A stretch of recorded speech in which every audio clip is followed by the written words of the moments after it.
from Ohio Stadium in Columbus. It's an intersectional battle between the Tigers of LSU and the Buckeyes of Ohio State. And here come the Tigers, ranked 6th in the nation, coming to OSU for the first time ever and carrying a 14-game road winning streak. 35-year-old Mike Archer in his second year. And there's his record, 12-1-1. That tie coming against Ohio State last year. He is led by this man, Tommy Hudson, who is a Heisman Trophy candidate. 37 touchdown passes in his career. And now the Buckeyes of Ohio State.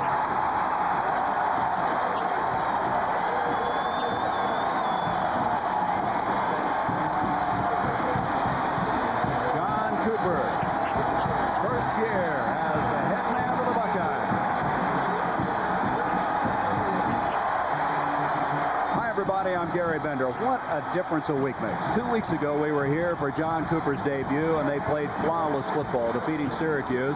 And then last week on the road, they ran into a buzzsaw against Pittsburgh. John Cooper said, 1 week you're drinking the wine, and the second week you're stomping the grapes. And Dick Vermeil, I don't think John Cooper knows what kind of football team he has. No, I think John, being new here, it's going to take him 2 or 3 games into the Big Ten schedule for him to really find out how good they are. But he does know this, Gary, that his team is not good enough to make mistakes and still win. His situation further complicated by the loss of Vince Workman. He was ruled ineligible this week after signing with an agent. Well, I think this is going to hurt him more as a punt returner. He's their only experienced punt returner. He's also the best back they have in the passing game, and they're going to miss him in that area. But Carlos Snow, the runner replacing Workman, is actually a better pure running back, and is liable to give us a big run today. Tommy Hodgson, what a quarterback he is. He's a great leader, and as John Cooper said, he'll pick you like a chicken. Not the strong arm guy, very accurate thrower, doesn't make mistakes, reminds you a lot, I say, of Bob Greasy. And so for the second time, these two clubs will square off against each other. They met in Baton Rouge last year, finished in a 13-all tie. Back with the opening kickoff in a moment. Listen to the heartbeat of America. Listen to the heartbeat of America. Oh, yeah. The new Chevy Cavalier. With all the fun it gives you, it just could be one of the best bargains you've ever driven. To the heartbeat of America. That's today's Chevrolet. We go above and beyond just like you, above and beyond what we have to do, caring for what's special to you. I'm a Prudential representative, and what's really important to me when I go into someone's home is to help them save money on their homeowner's insurance, because I know I'm a homeowner too. Taking care to protect what's important to you. The Rock, the Prudential, above and beyond. ABC's College Football is brought to you by the Heartbeat of America, Today Chevrolet, by Michelob. Michelob is a proud sponsor of the 1988 U.S. Olympic team, and by the U.S. Armed Forces. It's a great place to start.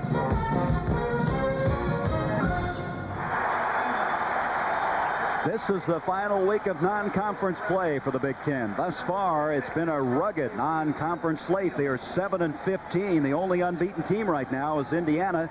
And for the first time in a long time, the Big Ten has only one club ranked in the top 20. That is Michigan in the 19th position. And they're just a heartbeat away from being unbeaten and maybe being number 1.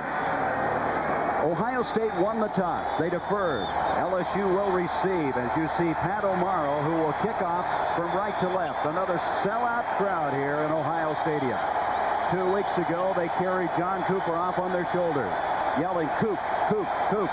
Last week, they ran into a buzzsaw. And how can the Buckeyes recover? Well, we'll soon find out. O'Mara will be kicking off. Going back deep will be Slip Watkins, who has world-class speed, and Vincent Fuller, a freshman, back for the Bayou Bengal Tigers. O'Mara ready to go. He has been outstanding this year, kicking 5 of 5 in his field goal attempts. It's going to be Watkins coming up to the 4. To the 10, 15, 20, and he's out to the 29-yard line. Let's set now offensively the Tigers of LSU. We talked about Tommy Hudson. What a job he has done. 21-3-1 record as the starting quarterback. Jones and Fuller of these running backs. Lee and Moss, both ex-running backs, now playing the wideout position. Up front, Ralph Norwood is an outstanding tackle. He was hurt in last year's Ohio State game. Rodrigue, very strong. And Packnett, a big, rugged right tackle. They're going to mark the ball at the 30-yard line. First down, LSU. Pitch comes to Eddie Fuller, number 33. Fuller goes nowhere. You see over there John Sullivan, the linebacker, one of the twins who start defensively. Also Mike Showalter, no gain on the play. Defensively, Showalter, Sullivan, and McCready will be up front. Linebacking core led by Andy Gerd and Michael McCray, who's played sensationally in the first 2 games for the Buckeyes. And in the secondary, Zach Dumas, a terrific hitter, and Jim Field, their leading tackler. Second down, 10 now from the 30. Hudson rolling to the near side. Got a lot of time. He delivers on target to Alvin Lee. And is he hit? Oh, is he felt it? At the 39-yard line. It'll be a couple of yards short of the first down. John Sullivan, the inside linebacker, hit him as hard as you can be hit and still get up. Holy mackerel. John Sullivan to the right center of your screen, number 57, will be working to the left. Rollout pass, good protection. No heat. Sullivan working right there at the left corner of your screen. Now at the bottom. Follow him as he makes contact. Holy mackerel. And they say Sullivan is playing at about 60% efficiency with a bad knee. Third down, a yard. They get straight ahead. Fuller fighting for the first down, and he's got it. Mike Showalter made the stop. Showalter, a junior out of Bay Village, Ohio. But Eddie Fuller replacing Harvey Williams, who was such a sensational running back a year ago, but had reconstructive surgery on a knee. They're going to redshirt Williams, so this guy Fuller will be the starting tailback. And he can run. He's a slicer, has very good vision from that tailback spot. It's upfield. Doesn't spend much time running from sideline to sideline. First down now for the Tigers from the 43. First series of the football game. Hudson near side, intended for Lee, but Lee hooked up short, the ball thrown away from him. It'll bring up second down 10. Hudson is one of those guys who exudes confidence. As the players told us, when he calls a play, the rest of us think it's going to work. They do. They have tremendous respect for him, and they really protect him. They call him Mom. They call him Mom. We're protecting our mom. That's not a bad thing to have, huh? He runs with them during the week, buys some pizza, too. He knows where his bread's buttered, right? Yes, you bet. You want to get the pizza. Lee and Moss split out now on second down 10. A little draw handoff comes to Egloff, the fullback, and Egloff out to the 49-yard line. Jim Peel, who we mentioned earlier, the leading tackler for the Buckeyes, up to make the stop. So it's going to come now to a third down and still almost 5 yards to go. Mike Archer, last year the youngest coach in Division 1A. What a year he had, taking his team to a Gator Bowl victory over South Carolina. Gary, I had the opportunity to do that bowl game, and his team handles the variables of offense and defense extremely well. For example, now the third down situations, he handles these situations well. Third down. A short 5. Hudson back. A lot of time again. Being chased now from the backside by Kaczynski. Steps up to the 50. He's dropped short of the first down at the 49 by Mike Sullivan. Just couldn't find anybody open. He had a lot of time. Kaczynski was coming from the backside, and then Sullivan up there to drop him. Well, he had all the time, as you said, Gary. The coverage downfield was zone coverage, and Hudson does not throw interceptions. He hasn't thrown an interception in the last 95 pass attempts. Therefore, he is not going to fire a ball in between tight coverage, and that he's going to take his lumps. He got it upfield, didn't get the first down. Rene Bourgeois back to punt. Bobby Olive will field his first punt as a collegiate as he comes up. He'll take it at the 15, and he drops and fumbles the ball, and LSU's got it. Now there's where Vince Workman has missed. That's the guy, Workman, that would have been fielding the punt. They had to go to Olive, and the turnover now gives it to LSU at the 15-yard line. There was actually a little indecision on Olive's part right here as he's back for the first time in his career as a football player. Now, he wasn't sure he was going to take this ball. See him look up, look down. Now he has it. Then there's a very fine hit there and knocks the ball out of him. He doesn't get Mike Hebert, the outside linebacker, actually is the guy that made the real fine hit. He caught the ball all right. He just didn't get it tucked away and become a ball carrier soon enough. Well, that's some of that inexperience. Hebert, who made that stop, is the captain of the special teams for LSU. What a break for the Tigers. They have it just short of the Ohio State 15-yard line. The mistakes that haunted Ohio State last week. Hodson to Fuller. Fuller to the 11-yard line. Gain of about 5. It'll bring up 2nd and 5 from there, and a flag is thrown now after the play was over.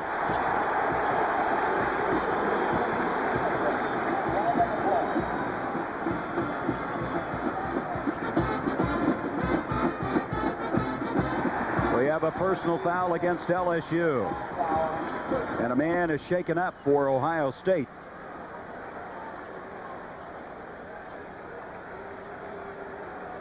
Gil Marchman is the referee in charge, and John Cooper coming out to figure out just exactly what the injury is to one of his players. We won't guess. We don't have his number as of this moment. So the personal foul against LSU. Looked like Norwood was in some kind of an argument going on. He may be the guilty party for LSU. You know, Norwood was really pumped up about coming in here because a year ago, the Ohio State game was the game that he got We have a dead ball, personal foul, offense, 2nd down. And he might be a little more pumped up than he should be.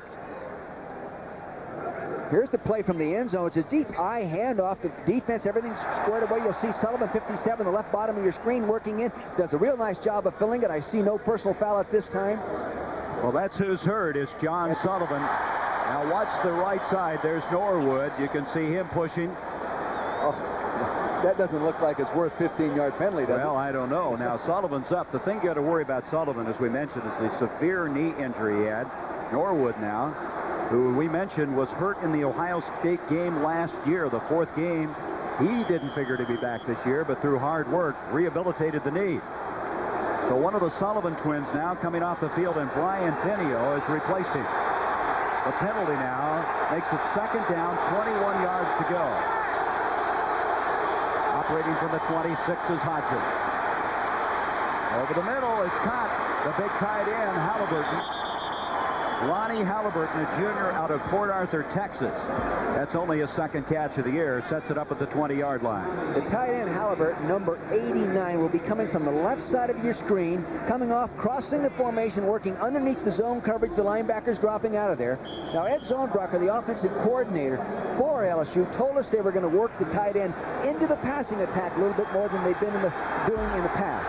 So it's a 3rd down now, 14 after the completion. Just inside the 20-yard line. Moss and Lee split out.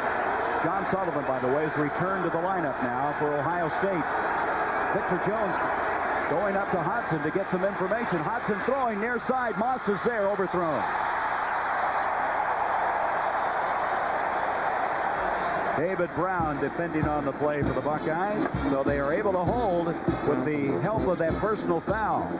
So after the turnover, the personal foul stops this juggernaut of LSU, and they're going to have to attempt the field goal. Coming in is one of the best in the country, David Browndyke, who thus far this year is 4 of 5, an all-SEC pick of a year ago. He's a left footer. Mook, I should say Chris Mook, will be holding. He's 2 for 2 from this distance this year. He hasn't missed one. The distance, 37 yards. Browndyke, a little chip shot for him, and the Tigers are on the board. LSU takes a 3-0 lead. 10:21 to go in this 1st quarter. The Tigers capitalizing on that turnover.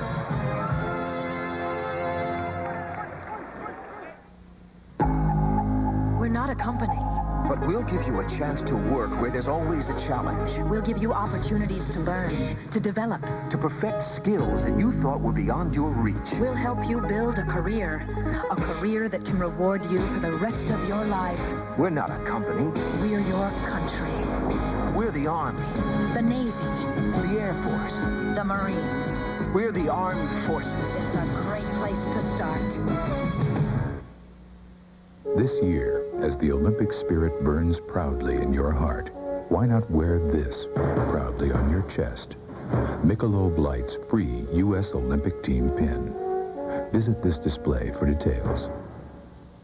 Here's something extra from Selsun Blue. Extra medicated Selsun Blue. It's extra medicated for the symptoms of my serious dandruff. It has an extra medicine, plus the ingredient recommended most by doctors. Extra medicated Selsun Blue.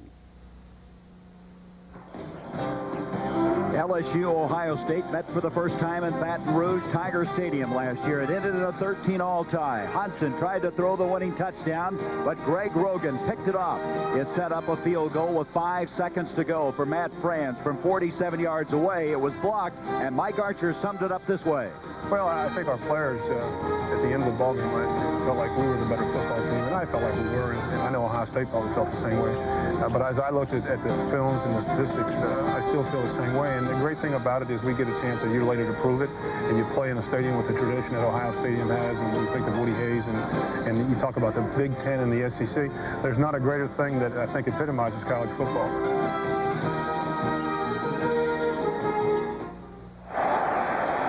And so Mike Archer, who grew up adjacent to Joe Paterno in State College, PA, has a 3-0 lead.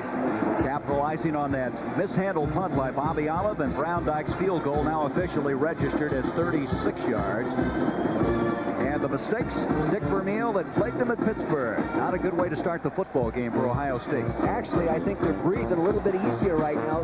Fortunate to get out of there with only giving up 3 points. He's got to be pleased with how the defense played in that series. Brown Dyke hitting his 5th field goal of the year. Carlos Snow, who returned to kick off 100 yards last week, goes back with Mark Hicks. That's Snow, number 25. Look at that average. That's second best in the country, 39.5. This is why I say in replacing Workman in the running back spot, we're liable to see the big run. Sometimes Janoon picks off for LSU, but it's going to be Brown Dyke. Going to be considerably short. Maybe that's the reason he's kicking off. They don't want to kick to Snow. Jay Cook has it, number 82, and he's tackled immediately. Well, we mentioned the loss of Vince Workman, who signed with an agent and eligible for the rest of his collegiate career. And Becky Dixon asked him why he took the money. Well, he said a lot of things that he would help me in the future, whether I made it in pro football or not, and, you know, keep my life straight. And most of all, I was thinking of my 2 younger brothers. They're in high school right now, and, you know, we didn't come from a rich family. We don't have a rich background. And I want my brothers to, you know, have the things that their friends have. You know, a lot of their friends have nice clothes and things like that. So, you know, I got the money and spent most of the money on my brothers. At the time when you took the money, did you give any thought at all to the fact that it might someday cause you to lose your eligibility? Yes, I thought about it, but, you know, like I said, you know, I thought about my brothers, and, you know, they mean more to me than anything in the world. And, you know, I took a chance to make them happy, to keep them happy, you know, and it backfired on me, but, you know, I'm going to stay in school, and I got a lot of support from the people here around Columbus and, you know, from my hometown, Dublin. You know, and I love them for that because, you know, they're still behind me, even though they know I made a mistake. Boy, what a tragedy. Anyway, after the first snap, Fry loses a yard on a play. It's 2nd down 10. Greg Fry gives off to Snow. He spins his way for about a yard gain, and that's all. This LSU defensive unit is something. They're not fancy. They just line up and play solid, very fundamental football. Darrell Phillips and Clint James combined on the stop. They are not alignment and assignment type coaches. These people line people up, and they teach them to play fundamental technique football, and they do it about as well as any college football team in the country. Scotty Graham starting in place of Bill Matlock, who we'll see later. Matlock having some knee trouble, and Mike Curry starting at a tackle in place of Joe Stasiak. But Stasiak, who's being kind of told he wasn't playing well last week, will be back in there, I'm sure, after a couple of snaps. Fry back to throw now on 3rd down. Setting up on target. Bernard Edwards has got it very close to the 1st down, out to the 27. That's Ron Sancho who made the stop, and as they spot it along the far side, it's going to be a 1st down for Ohio State. Bernard Edwards will be running a delay pattern from the right side of your screen, working underneath the zone. Nice setup, good pass protection. A lot of holes in there. He worked underneath the linebackers, then he's able to get up and get the 1st down. Ron Sancho, number 52, makes the tackle. Sancho, along with Eric Hill, 2 outstanding linebackers for LSU. 1st down now at the 28-yard line. Bobby Olive goes in motion for the Scarlet and Gray. Give to Snow. Snow to the 30, 35, 36-yard line. Let's set now defensively, LSU. Up front, a real story developing, and we'll get to that as soon as possible, is Darrell Phillips, who is the nose guard. He's joined by Clint James and Carl Dunbar at the defensive end spots. We mentioned Hill and Sancho at the linebackers. Osbury and Harmon are the inside linebackers. Young, Jackson, Bice, and Mays in the secondary. Jackson, an outstanding hitter at that free safety spot. Second down now. 2 yards to go for the Buckeyes. This time, Edwards, number 2, goes in motion. Fry, short handoff, and Graham, the big fullback, trying to get the first down. He needed to make it to the 39. Clayton Mouton was there, number 59. Harmon also in on the stop, number 58. Let's see if he did get the first down. Graham, a redshirt freshman out of the Long Beach, New York area. And they're going to bring the sticks in, I believe, to see if, in fact, he did get the first down. Let's develop one story while they make this measurement. The nose guard for LSU, number 62, Darrell Phillips, is playing with a real heavy heart today. His brother was killed, died this week when a pipe fell on his head. And Phillips elected to play in the game today. There he is. Did not come with the team. Just came in today for the game. He was there, and he said, "Coach, I want to play for this football team." And you wonder, Dick, what kind of emotion must be going through him right now. Well, there's nothing he can do at home, you know, and there's something he can do for his team, and he really feels close to this football team, and they sort of rallied around him. Mike Curry is still in at offensive tackle for Ohio State. We expected to see Joe Stasiak in there very quickly. It was a first down. Fry back to throw. Out of time. Over the middle. It's complete. Graham to the 50. Fights his way to the 46-yard line.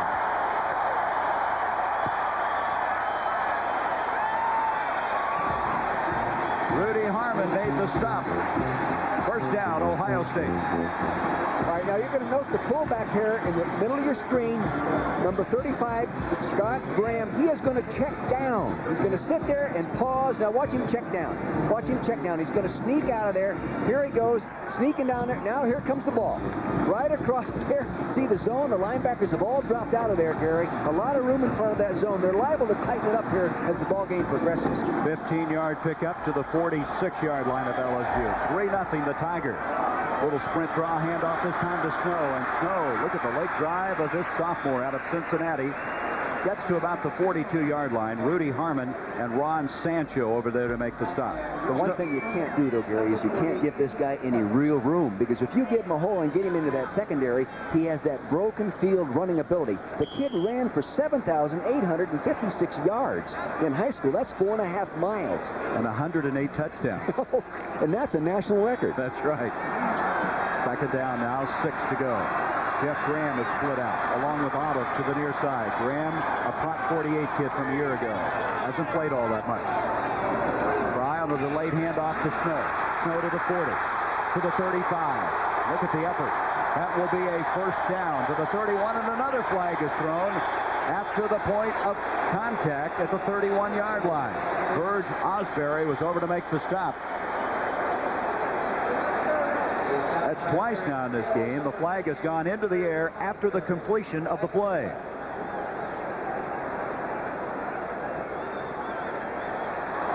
This time it's Ohio State personal foul, and Cooper doesn't like it.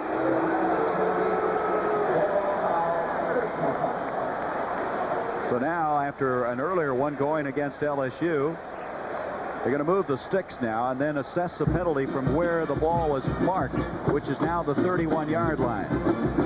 I didn't see any obvious penalty. I didn't the first time, to be honest with you. You remember Norwood was pushing on the other one, but as you mentioned, you didn't think it was that flagrant. Well, what they're trying to do, maybe, Gary, from officiating crew, is to control any kind of extracurricular activity early so it doesn't get worse as the ball game goes, because these two teams are very fired up. Personal foul, offense, first down. So it'll be marked all the way back to the 46-yard line. Well, they've made their statement. Yes. First and 25 now for Fry. Fry, who has shown very good poise, especially in the first game. He's had some arm trouble, some tendonitis in that arm. They were concerned about it and didn't have him throw that many reps during practice this week. watching the practice all day on Thursday, he didn't throw at all. Edwards, Siggenfaber, split out. And that's Ellis, the tight end in motion. Try back to throw. Near side, short. That was Jeff Ellis, the tight end, trying to come back to the ball. Well, they don't have Vince Workman, and we asked John Cooper what it's like playing without the senior from Dublin, Ohio. Well, Gary, you don't lose a great athlete like Vince Workman without it affecting the team, but my attitude is we don't need excuses. We didn't play very good last week against Pitt, and if we're looking for excuses this week not to play a good ball game, we can find them. We've got good running backs. Carlos Snow's a good back. Mark Hicks is a good back. John Spencer's an adequate back. So we're going to miss Vince Workman. We're going to miss his leadership. We're going to miss his ability to return punts, things like that, I think, more than him playing the tailback position. But we can't look for any kind of reasons not to play well this afternoon. I don't think Cooper realized what a profit he would be because Olive, replacing Workman, fumbled that first punt. So on that 2nd and 25, they get a little bit of it back to the 43-yard line of LSU. Eric Hill and Greg Jackson combined on the stop. I tell you what, it was so interesting to come into Ohio State this year this week, I should say. After being here for the first game, there was a different look in John Cooper's eyes as far as the assistant coaches. You kind of felt like, whew, this is a tough job. It is a tough job because he's trying to satisfy everybody in his first year, and it's going to take him 3 or 4 years to satisfy everybody and put his product on the field. And it is look not panic, but certainly concern after last week, right? You bet. 3rd and 22 now for Fry. Deep drop. Pressure coming from James. Gets it out to Snow. Snow to the 35. They'll be considerably short of the first down. And we have another penalty flag back near where Fry released the football. It's going to be holding against Ohio State. Rudy Harmon was the guy that eventually caught up on the far side with Carlos Snow. So both teams now having some problems in the penalty department. Last week, Ohio State had 7 penalties after not having a penalty in the first game. That's right. And this is the kind of football they have to play if they're going to beat a team the caliber of LSU. They lack team speed to compete and make mistakes.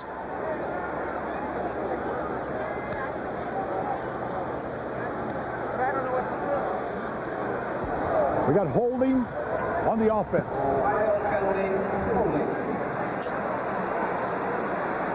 Taking a look at our offensive right tackle here, I think we can see where the penalty was called. This is Tim Moxley, number 74. He's working out on Carl Dunbar. See, Carl got him all around the side, and he actually hooked him with his would be, as we look at it, Gary, his right arm and pulled him down. That's holding. Moxley, they think, is going to be a future All-American. He's a junior out at Barnesville, Ohio, but committed that personal foul. And it's now back to the 47. 3rd down and 32 yards to go. Olive and Edwards split up. 3-0 LSU. Fry in trouble. Gets away from Sancho and gets back to about the 49. A pickup of 2. It'll bring up 4th down. So that drive just never did get smoothed out. All kinds of difficulties. And we have a man shaken up now for LSU. That is Carl Dunbar, number 63. One of their fine defensive ends. You know, I talked to Carl yesterday on the practice field and asked him how he liked playing on AstroTurf because they never practice on it or play on it. He said, you know, it doesn't bother me. I don't think about it until I take a shower after the ball game. Then I see all the rubs and the bruises and the scrapes. Jeff Bowman goes back as you see Dunbar going off the field on his own power. Bowman to punt to Jimmy Young and Greg Jackson. The twin safeties back, and Bowman, a walk-on, who's done a very good job, punts this one. They're going to let it hit at the 10 and makes it in for the touchback. So at the 20-yard line after a 51-yard punt by Bowman. LSU with a 3-0 lead as Tommy Hudson and the Tigers will have the football. Hello. Business has sure picked up here at Lucky's Castaway Club since he started serving our new Bartles and James Premium Tropical Cooler. It selected 5 natural fruit flavors to give it a lively tropical taste. Lucky's has become the in-place for trendy singles. It heard you could get hit on down here, but we haven't seen any fights, and everyone sure seems to like our new Bartles and James Tropical Cooler. Thanks for your support. Ladies and gentlemen, it's the Crater of Fire, Chevy S10 versus Ford Ranger in a tug-of-war of power. And there they go, 2 compact pickups with biggest available engines and automatics. The Ford's tried, but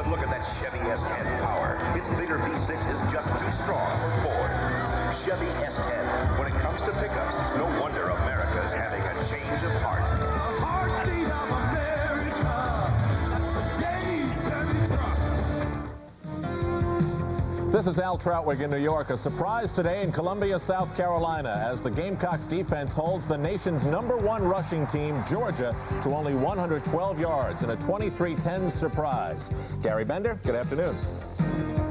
Same to you, Al. At South Carolina teams, the club that LSU beat in the Gator Bowl.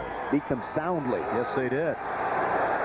From the 20-yard line now, Tommy Hodgson and LSU with a 3-0 lead. Flip Watkins and Jay Egloff in the backfield. That's Moss, number 6 in motion. Here's Watkins. He slips and falls. This guy, Watkins, has world-class speed. In fact, there was a story that he may be the fastest 100-meter man in the country. You know why? All the rest of them are in Seoul right now. Well, he has 10.5 to his credit, but he ran a 9-300-yard dash as a high school student. So you know he has speed. But what I like about him and watching him on film, Gary, he's not a straight liner. He has a little wiggle in his hips, and he gets upfield like a football player. They have very good depth with he and Fuller at that tailback spot. Loss of 2, 2nd and 12. Here he comes again. He being Watkins across the 20 to the 24. Dwight Smith flying up the corner out of Middleton, Ohio to make the stop. You know, you look at this Ohio State team, they need some success after last week. And John Cooper is saying if we could keep close, the longer we stay in this game, the more confidence we should have. Right, and they made the mistake, but the defense had played well prior to and forced them to punt. They fumbled the punt.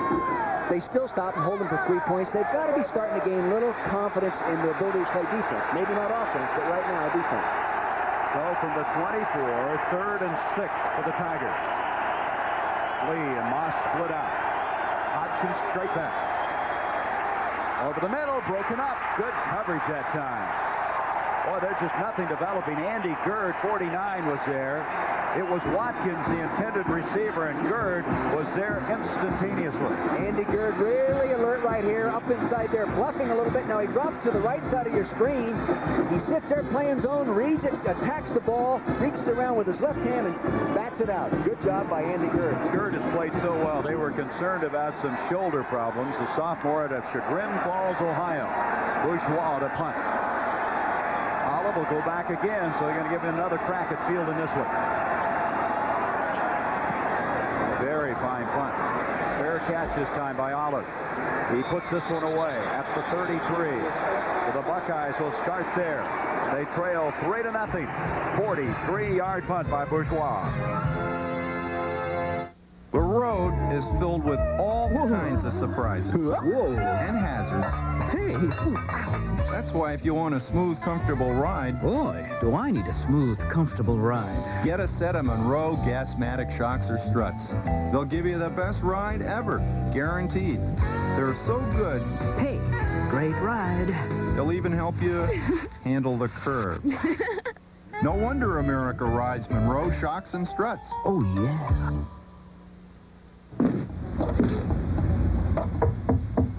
Oh, yeah. Yeah, you've got a leak here, somewhere in the wall.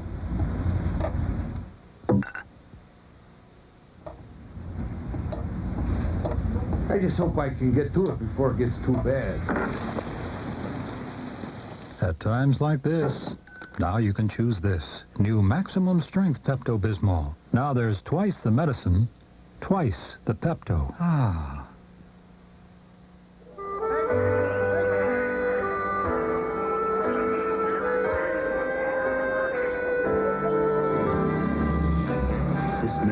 Brought to you by Unical. Since 1951, we fueled more NASCAR winners than all other gasolines combined. And we put that same high performance and winning spirit into gasolines for your car. What you say we take her for a spin, Murph? Richard.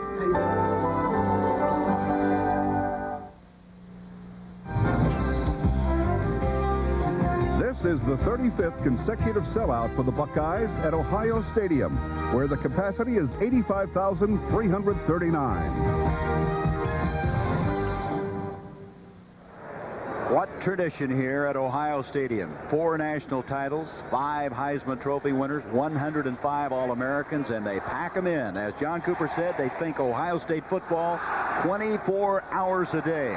And they're jammed in here again, another sellout. Graham and Edwards split out now as Ohio State will start this one from the 33-yard line. Drive, bootleg. Sancho giving chase, throws it at the feet of Jeff Ellis. Ray Jackson defending on the play. Fry last week on his third pass suffered an interception. He may be battling for a little bit of confidence. Remember now, last year he played only 20 minutes behind Tom Tupa. But in that first game against Syracuse, he was 12 of 17 and played like a veteran. And Cooper expected him to play like a veteran. He said the one thing this kid can do is execute the offense intelligently. Last week, they just had too much pressure on him. They really got after him. Got away from the friendly confines here of Ohio Stadium and really had a long afternoon and evening. Second down 10. Give to Snow. Snow tripped up as he's inside the 35, just about to the 37. Carl Dunbar, who was shaken up earlier, back into the football game. Dick, if you try to analyze this LSU defense, it's very basic. There's not a lot of stunting, a lot of things going on. What's it remind you of in the NFL? Well, Miami Dolphins.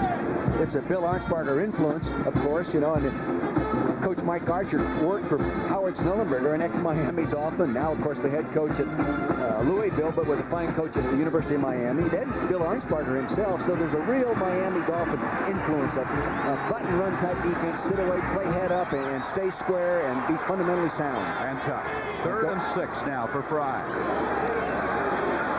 This time he's got his tight end. And he's got a first down to the 48. Jeff Ellis, the sophomore, over to make the catch.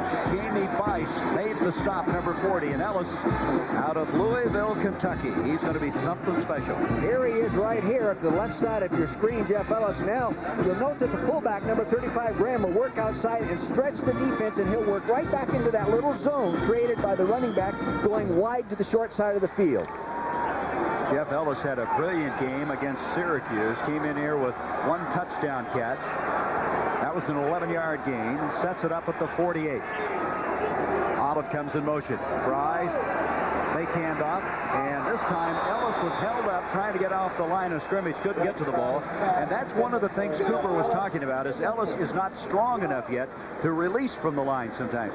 He needs to get stronger. They wish they'd been redshirted a year ago. No question about it, but Ron Sancho, number 52, the linebacker, you'll see up to the left side of your screen now. Eric Hill, 54, getting good pressure coming around the outside. He would not allow the tight end off the line of scrimmage real clean. Just a fundamental principle. Don't allow that guy off the line of scrimmage cleanly. So Cooper's team now has a 2nd and 10 from the 48. Edwards split out to the top of the field. Play action. Fry, good fake. Throws up the field. Caught by Graham, the fullback, to the 48-yard line of LSU. Ice along with Sancho over to make the stop. So Scotty Graham playing in place of the injured Bill Madlock. Coming up with that completion. Gain of 5 on the play. It'll be 3rd down now and still 5 yards to go. He's a redshirt sophomore that really hasn't been in a situation where he's been able to make a big contribution. But right now, I think they plan to use him just a little bit more because he is a little bit better in the passing game than Matlock. Well, Matlock they didn't think would play earlier in the week, but he came along very quickly, and they expect to get him back in before this game is over. From the 48 of LSU, 3rd down, a long 5. Minute 24 to go in the first quarter. Fry back. Pressure coming from the inside. Gets it off to Ellis. Ellis to the 35. Ohio State has a first down at the 32. Jeff Ellis, 6'4", 235-pounder, latching onto that one. Now Ellis is running again a crossing pattern coming from right here underneath here as the running back checks out and clears it for him. Now watch the linebackers as they drop out of there. Ellis coming underneath the running backs. See it is. There it is right over there in the zone. Now Bert Osbury, number 98, comes over and makes the play. Line of scrimmage now the 33 of LSU. 3-0, the Tigers. Edwards comes in motion. Fry gives to Snow. Misdirection play. James is after him. Clint James, big, strong junior out of New Orleans. From the backside, got one hand on him and was able to keep Snow from turning up the field. And as an end result, they lose about a half yard on the play. 2nd down, 11 yards to go. There's James. Good pass rusher. Had 4 starts a year ago for the Tigers. Line of scrimmage now at the 34 as Olive comes in. Olive and Edwards will shuttle the plays in from John Cooper's staff from that wide receiver position. 19 seconds left in this quarter as Olive goes in motion. to the 25, to the 20. That's a first down for Ohio State. Scotty Graham figuring very prominently in the passing game. Eric Hill eventually made the stop for the Tigers. You're going to see misdirection in the backfield. A fullback here, the guard coming out. The offensive guard is pulling out to get in front of the misdirection play. Fake to the tailback. Now he's out there, fullback all alone. There he is, gets it nice. He bobbles a little bit, gets it put away. Then Eric Hill comes and makes the play. So we have come now to the end of this first quarter. Ohio State on the move. They have the ball at the LSU 20-yard line. After 15 minutes in this intersectional battle, it's LSU 3, Ohio State nothing. Back with quarter number 2 in just a moment. This is a machine designed to keep you on time. And this is what makes it tick. People. Working together with clock-like precision, each dedicated to keeping you on schedule. Time after time after time. American Airlines, the on-time machine. America was built on dreams, and business is the key. We ensure where America works, we're USFNT. From the mountains edge to the ocean's edge, we ensure you every day. We protect what America's made of. We cover the USA. You've seen Ford do this for years. But now there's a big new Chevy with enough power to not only haul tons of trucks up this mountain, but also tow away the entire mountain. The advanced full-size Chevy. No wonder, when it comes to pickups, America's having a change of heart. The heartbeat of America. That's today's Chevy truck.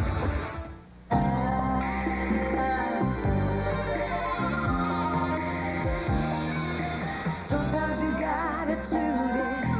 Emerson's got it right. Fine tune your life. Nobody's gotta tell you. Emerson does it right. Fine tune your life. Fine tune your life with Emerson.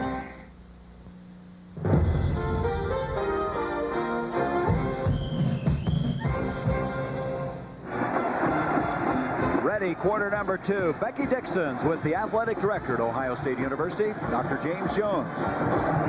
Thank you very much, Gary. Mr. Jones, there has been some speculation because of the Workman situation that Ohio State may have to forfeit some wins. Has there been a decision on that? No, Becky, there hasn't.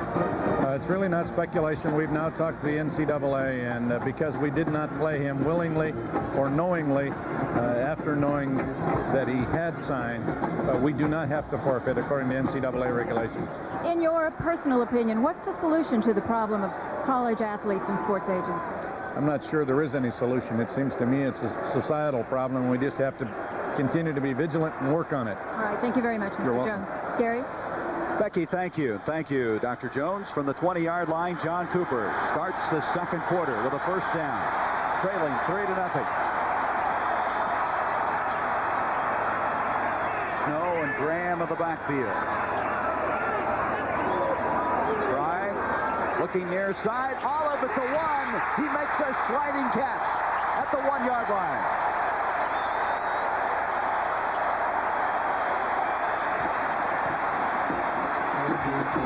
All it is, you'll see the receiver coming off to run a quick slant and make a little move right there, and he'll slant back inside, stuck on him, he pushed that little outside step, Gary, and that froze Jimmy Young and stopped him from closing soon enough to make the play. Good little quick post type pattern. LSU wants a timeout. Ron Sancho indicating timeout, and John Cooper says, come to the sideline, I want to talk to you. It's first and goal at the 1. Mike Archer's team right now in danger of losing their 3-0 lead. That ball well thrown by Fry, and Olive with the big catch.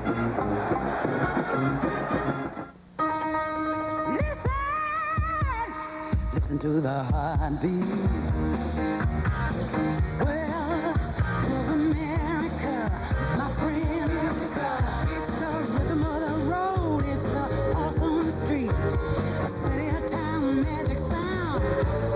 Oh, the heartbeat of America. That's today's Chevrolet. You know that? Listen. Introducing the perfect tire for everyone. It does everything for every driver. Is it safe in the rain? Well, it's, Can it handle at high speeds? You mean fast? Carry heavy loads? How heavy? Can I afford it? There's no one perfect tire for everyone. So Goodyear makes different tires for every driver, car, and condition on the American road, including the perfect tire for you.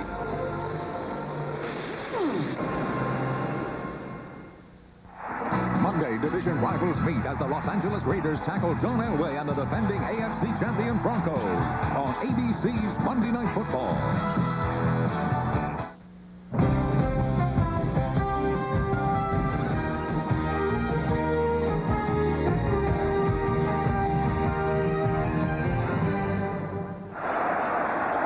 The class is just beginning this past Thursday here at Ohio State University, and a lot of those kids on hand today, especially in the end zone that Ohio State wants to get into.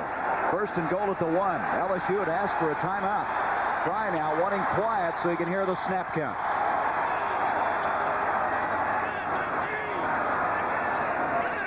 Jay Cook in motion. Pitch to Snow. Touchdown, Ohio State.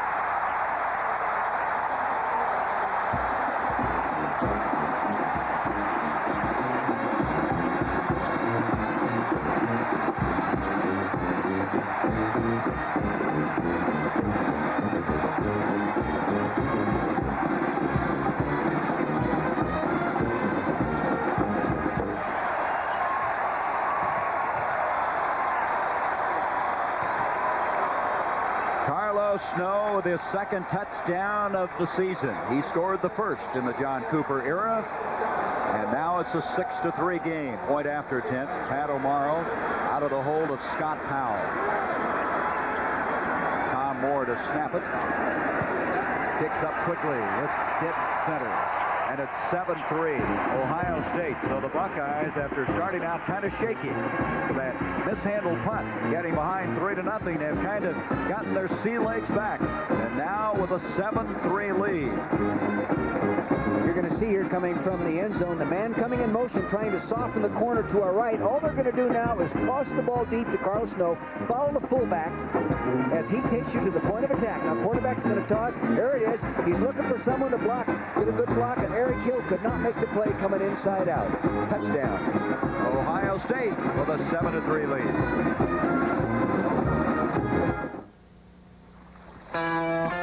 Lafitte, Louisiana and Old Milwaukee both mean something great to these guys. Lafitte means flat-bottom boat racing and a Cajun feast that'll set your mouth on fire. And Old Milwaukee means a great beer, cold, crisp, Old Milwaukee beer and smooth, golden Old Milwaukee Light. There's nothing like the flavor of a special place, an Old Milwaukee beer. Old Milwaukee and Old Milwaukee Light. It doesn't get any better than this. Listen to the heartbeat of America. Listen to the heartbeat of America. Oh, yeah. The new Chevrolet Corsica, the sports sedan that knows you have more important things to spend your money on, like your family. To the heartbeat of America. Today's Chevrolet. IndyCar driver Danny Sullivan leads Cart's finest at the Fox Sparkplug Grand Prix. The battle for the national championship heats up tomorrow on ABC Sports. This is Al Troutwig in New York. First it was Michigan State, now it is Penn State. Tony Saka, the Nittany Lions third-string quarterback, misses on the 4th and goal attempt. The clock running down, and Rutgers has upset the Nittany Lions by 5. Gary? I'm telling you, Al, Rutgers is tough. They upset Michigan State, you might recall, earlier this year. Well, there's the guy who put Ohio State on top, capping a 67-yard drive in 10 plays, taking 3 minutes and 1 second. But the big play was that 19-yard pass from Fry to Olive on the 1-yard line. Fry, by the way, in this game is 7 of 10 for 90 yards. Well, they're throwing in front of the zone. They're not taking any chances to try to get down in between those linebackers. They're working in front of them. I still expect to see LSU just tighten that up just a little bit. O'Mara will be kicking off. The crowd up on their feet now. A lot of red here at Ohio Stadium. A lot of ghosts of the past. What tradition. What a great place to come to a Saturday afternoon. That is Vincent Fuller, number 27, along with Flip Watkins back deep. It's going to be Watkins to the 15, 20, and makes it out to the 23-yard line. A little pushing and shoving out there again. Boy, these teams don't seem to like each other very much. They're getting after. Taking a look at that touchdown play. The key is the tight end block here. Palmer blocks down, does a nice job. Davidson here, the guard, pulls and gets on Eric Hill. Eric Hill constricts. Fullback looking for a block, doesn't have to make it. He bounces outside for the 6 points. Carlos goes in. Offensive left guard now. He's making the pull. Davidson. Hill moves in to take him on. That's all he needs. That one step toward the guard block, that allowed a man with speed to get outside. LSU comes out throwing far side to Eddie Fuller as Hodson on first down trying to stretch the defense a little bit.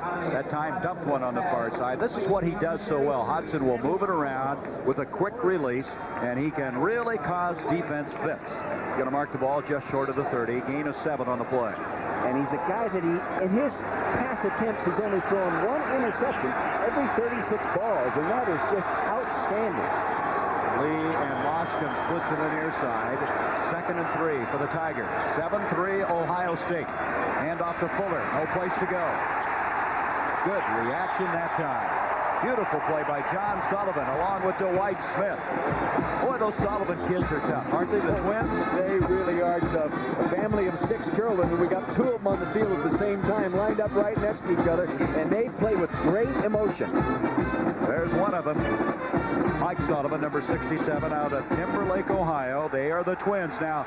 Okay, you tell me which is which. I'll tell you this. Here's the linebacker. He's got a shorter neck. To the left, Mike Sullivan. All right, you're right. 3rd down, 3. Back to throw Hodson, and it's on target, and that'll be a first down. Fine catch by Fuller. Fuller staying in bounds, hit instantaneously on the far side of the field. Vincent Clark over there defending on the play. And it's a first down for the Tigers out to the 36-yard line. Clark, by the way, is a teammate of Carlos Snow in Cincinnati in high school, and they thought this guy was a better prospect than Snow. That's saying something. Lee and Moss split to the near side. First down for LSU. Audibling. He's audibling for some reason. Hodson straight back. And this one thrown to the outside of the intended receiver. Not able to make the connection. Alvin Lee, the intended receiver, at the 46-yard line. These kids from LSU are having a little trouble with the AstroTurf. Now, that's the 2nd or 3rd time I've seen a receiver go out and try to make his move and slip and fall. Guy all the way from Arizona rooting for Ohio State. Well, the artificial turf, it'll be 3 games in a row that LSU will play on it when they go to Florida next week. And you have some theories about the AstroTurf. You don't like to work out on it during the week. No, I think it really deadens your legs, especially if you spend 3 days in a row on it. And John Cooper's really concerned about that now. We'll talk a little more about that. 2nd down, 10. Hodson back. Pressure coming up the middle. He gets it off. Catch is made, and fighting for more additional yardage is Fuller, and he is really snowed in at the 42-yard line. Zach Dumas, a very tough hitter at the cornerback spot, over to make that tackle. To get back to the AstroTurf, as we now come to a 3rd down and still about 5, you feel it takes about 48 hours to recover from working on AstroTurf. If you work 3 days straight, I think you almost have to give them 48 hours off. Nothing for the legs to regain the spring and the quickness that they had prior to working those 3 days straight. I'm not the only one that believes that. Well, John Cooper said we looked awfully slow this week, and so he took him off of it. Yep. 3rd down now, almost 5 yards. Hodson near side, and the catch is made. Nope, out of bounds, Fuller. Almost. Fuller coming out of the backfield, upper right-hand corner of your screen, just a little flat pattern. He makes a little stick move, comes out, but you'll see that he doesn't have control of the ball as he goes out of bounds. There he's got it. See, he's bobbling it right there. And Dwight Smith, number 20, moved up to make the play, but he didn't have to. Bourgeois will now punt. He's a walk-on out of the Baton Rouge area. Olive will go back to receive. Low snap. Blocked. Picked up. Touchdown, McCray at Ohio State.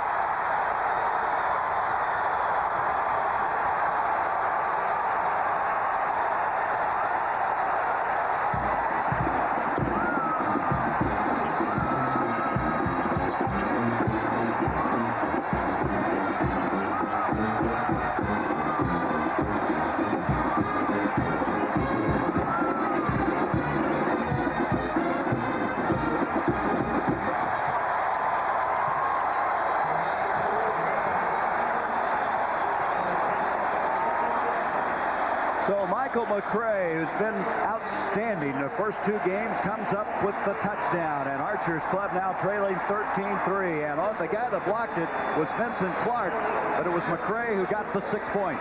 42-yard return. Omaro point after. And it's 14-3 in favor of the Buckeyes. Vince Clark is coming lined up right here, and he gets a good rush right in here. And evidently the personal protector was up filling up inside and couldn't move over and pick him up. Take a look at it. Vince Clark, number 7, a defensive back with very good speed, coming inside. The protection moved out, turned him out, and turned him loose to the inside, and the inside man didn't pick him up good enough. Here he comes for the touchdown. Boy, that's a backbreaker for LSU. It's a backbreaker when you're on the road. Right now, the Ohio State crowd is into this one. Why is this man being so unfair to his wife? Enjoying his cold relief while she suffers. Feeling no desire to sneeze while she stifles hers. Without all the coughs, the runny nose that torture her night. Resting while she tosses and turns. Why? Because while she took that cold tablet, he took NyQuil, the nighttime sniffling, sneezing, coughing, aching, stuffy head fever so you can rest medicine. And parents, ask your pediatrician about new children's NyQuil. That's it? That's all? You gotta be kidding. You're done. You sure? If you thought dental cleanings were easy with Tartar Control Crest, Can't believe it. they just got easier. Boy, that was fast. Introducing new and improved Tartar Control Crest. You're all done? No. The new tartar fighting formula can actually help stop tartar before it starts. Piece of cake. Tartar Control Crest, the dentist's choice, is now harder on tartar and easier on you. Thank you very much.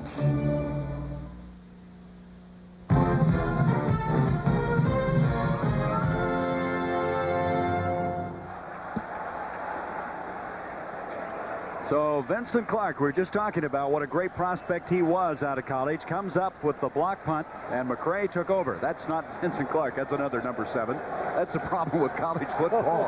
It's all the double numbers, the duplicate numbers, I should say. Last week, that was, we had, what, 255, was it? Well, they get away with that. But anyway, a big break for this Ohio State team. And there is the man we were talking about, Vincent Clark.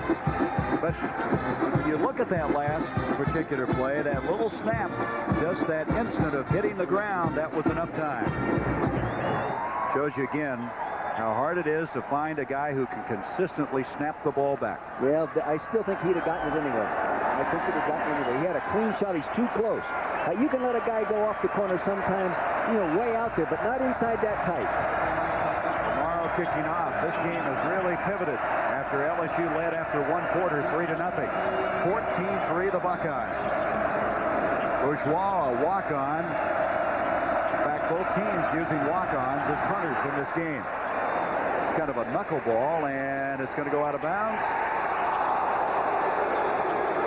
So the 5-yard penalty. Let's go back and look at that block punt that resulted in the touchdown. Now you're going to notice the fullback right here, Greg Jackson, number 35, has to pick up a man rushing from the inside. Therefore, he can't move out and pick up Clark as he comes from the outside. Now, I don't know what protection scheme they're using up in there, but it looked like they were turning out, but you never usually turn a man loose right up inside, and you can see, therefore, he's utilized, Gary, and he couldn't move out and pick up the guy that was really dangerous to the kicker's foot. Well, there's the guy that was a catalyst, Clark. He's trying to catch up with McCray, and McCray just won't go down. They can't even tackle it. It looked like they were using fan protection. What I mean by fan protection is the right guard turns out, the right tackle turns out, and they block the man to the outside. And it looked like the one man turning out to block Clark didn't get out there fast enough and wide enough. McCray has played sensationally. He was the Midwest Defensive Player of the Week against Syracuse, played a strong game in that losing cause against Pittsburgh, and now with a 42-yard return for the touchdown. Flip Watkins is back deep along with Vincent Fuller after the 5-yard penalty. This will be Fuller from the 10. To the 25, got a lot of running room to the 40, 45, 50, 40. The guy that kicked off O'Morrow made the stop. And boy, did he pay for it. He was able to keep him from taking it maybe all the way, dropped him at the 31-yard line. Actually, the coverage, he got outside contained. Now, you'll see him take the ball. He'll work straight upfield to draw the coverage in. Now he makes his break. And fifth, number 1 there, Lance Price, let him outside him. And you can't let a man get outside like there was no other people there. Here he is being chased down, knocked out of bounds. First down, big return. They needed a play like that to get back in it. This Fuller is a brother to Eddie. He's the freshman. He's a true freshman. Eddie Fuller, of course, the starting tailback. That's a 59-yard return to the Moss split out. 14-3, Ohio. Boy, the Buckeyes are fired up. The Scarlet and Gray getting a real lift after that block punt. John Sullivan was the first to get so much emotion. They're going to give them absolutely no gain on the play. It'll be second down coming up. This offensive line of LSU is a big, strong offensive line. Norwood, Packnett, the two big tackles. Ohio State thought they were both over 300, but they're about 275, 280. Yeah, the more you coach, the bigger the players get, especially if they're good. And your players get smaller, right? Yeah, your guys get smaller and slower. Second down, virtually 10. Play action by Hodgson. On target, Moss to the 15, spins to the 10, 5, touchdown, LSU.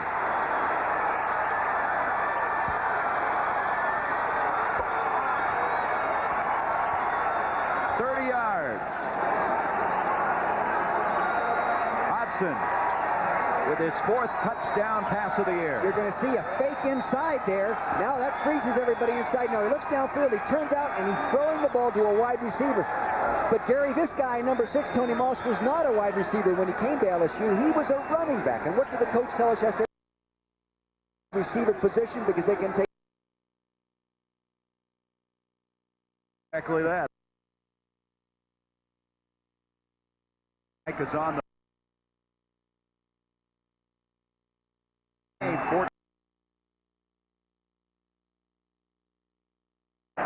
This may be a real shootout before this one's all over. They're marching up and down the field. Sundown, Luke! I'm calling you out! Luke! Since 1896, some men have preferred to spend their nights in more rewarding pursuits. Luke! Shouldn't your night belong to Michelob Light? Luke! Listen to the heartbeat of America. Chevrolet announces more Americans going back to work. The new second shift at our Michigan truck plant. They're dedicated to building America's best-built truck, the full-size Chevy truck, an American success story. Oh, the heartbeat of America. That's the Chevy truck. Extra Strength Alka-Seltzer has more of what you take Alka-Seltzer for. More medicine. More bubbles. For fast relief of heartburn with a headache, try Extra Strength Alka-Seltzer. More of what you take Alka-Seltzer for. Troy Aikman leads the number 2 ranked team in the nation as UCLA battles Washington, or Iowa meets Michigan State next Saturday on ABC's College Football. Well, Well, they talk about it being the second season, that being the conference race of the Big Ten, and Dick and I will be in East Lansing for Michigan State against Iowa. Boy, I'll tell you, Terry Donohue's team, UCLA, they always have a tough time playing Washington, and I know Don James tried to make his team a little smaller and quicker this year. I know it. You know, Don James, people don't realize this because he's not in a big TV market area or anything, but he only needs a few more wins to surpass I think John McKay's record on that West Coast in terms of the number of wins. That's a lot of wins. He's done very well, and he wants to get back to the Rose Bowl, and UCLA ranked number 2. That's next week here on ABC. Well, Ohio State now, this is only going to be their third possession of the game, and still, they put 14 points on the board. Brown Dyke will be kicking off. There's the Tiger all the way up from Baton Rouge. Really have enjoyed my time down there. Gone down last year to do the SEC basketball tournament. Friend Dale Brown. Some of that Cajun food. Do you like that? I love it. I love it. More spice, the better. Better be careful or you won't sleep well at night sometimes. Hey, I could sleep. Brown Dyke ready to go now. 11:47 to go in this first half. 14-10, the Buckeyes. Hicks is back deep. He's joined there by Carlos Snow, and this will be Hicks, the former California standout. To the 15 slips, and that's that footing that Dick was talking about earlier. So at the 15 is where the Buckeyes will start their offense. Everything started inside here with a play-action fake as he comes out. Now the running back runs a deep seam. Slot man right here, Boss going out. You got a curl pattern coming here that constricts the defense. Now you'll see as you watch the top of your screen, see the action fake inside. Now watch the defense move inside. See him move inside with the receivers. That allowed that wide open field out there along the sideline. Now he just goes ahead. Moss uses his running back speed. Off he goes. He's a 3,000-yard rusher in high school. First touchdown catch of the year. He had one a season ago. From the 15 now. Ohio State with a 4-point lead. Here's Snow. Snow, very good cutback runner. Good vision. Moves it across the 20 to the 21. Ron Sancho, who was the Southeastern Conference Defensive Player of the Game and of the Week for his play against A&M earlier this year, made the stop. He's their most experienced linebacker, Gary. I watched him play last year against South Carolina, and he was an outstanding player for them. Second team All-SEC pick. But the guy they really talk about is the other one, Eric Hill. Well, he flashes more. I think maybe he's faster. You know what I mean? And he can fly into plays that maybe he's not supposed to make. 2nd and 4 now for the Buckeyes from the 21. Graham, the fullback. Check that. Bill Matlock has come in for the first time. Matlock, who has had a lot of knee trouble ever since two-a-days and re-injured the knee last week. Stopped by Burge Osbury. Going to be about a yard short of the first down. Any kid like Matlock, Gary, that walks on to earn his scholarship, maybe it's a little deeper commitment than some guy that's highly, highly recruited and had the choice of, and he's so happy he hasn't opened his eyes since the last game. You know his hero was Archie Griffin. Hey, he was my hero. Well, he grew up in Columbus. Why not? Wanted to play at OSU since he was 5 years old. Great story. 3rd and 1 now. Fry pitches back to Snow, and can he get the first down? It's going to be very close. Eric Hill fighting him at the 26-yard line. Boy, you talk about a struggle going on. Hill just wouldn't let Snow take him up the field. Eric Hill, we were just talking about him and his ability to make plays. He has real good speed up here on the top of your corner. Just watch him sweat the play, make the quarterback pitch it, and head on down there and make the play. Here he comes. He comes right down, makes the quarterback pitch it. See him stick his iron up. Now down the line of scrimmage he goes. No first down. That was the difference.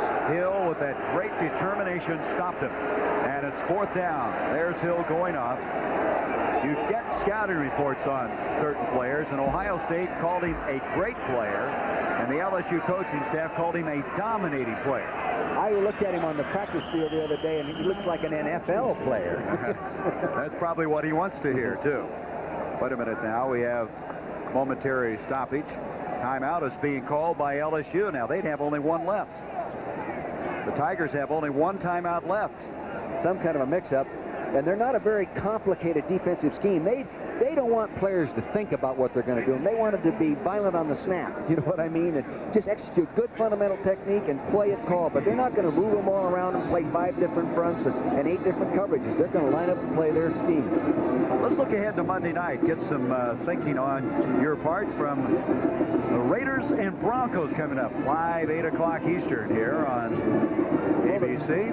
Gary, I don't think the Raiders have beaten them in the last 4 starts, and they're going to go with Schrader. Yep. I think that's going to be tough on Schrader. Everyone's going to expect him to really go, and, you know, he can do it.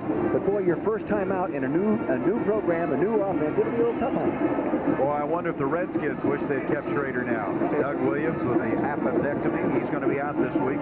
No looking back in those kind of decisions. Yeah, and second guessing, doesn't he? Yeah. Only fans are allowed to do that, sports writers. And broadcasters. And broadcasters. So the timeout by LSU, they have 1 remaining as Jackson and Young will go back to receive the punt from Bowman. We're mentioning a walk-on. Here's another walk-on out of Centerville, Ohio. They had 10 walk-on punters trying to earn the job, and this guy won it. Moore snapped it. A very fine snap, and the punt. Jimmy Young, a former SMU player, lets the ball hit. It goes out of bounds at the 42. So LSU will have good field position. 14-10, the Buckeyes.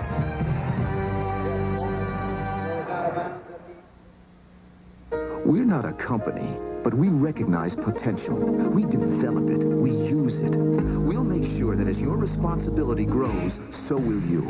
As your ability for leadership grows, so will you. Working with us, you'll gain self-confidence, become a person with a future. We're not a company. We're your country. We're the Marines, the Army, the Navy, the Air Force. We're the Armed Forces. It's a great place to start. Blazing a trail through Logan Pass, Montana, and the great taste of old Milwaukee beer. There's nothing like the flavor of a special place in old Milwaukee beer. It just doesn't get any better than this. The product. The vehicles.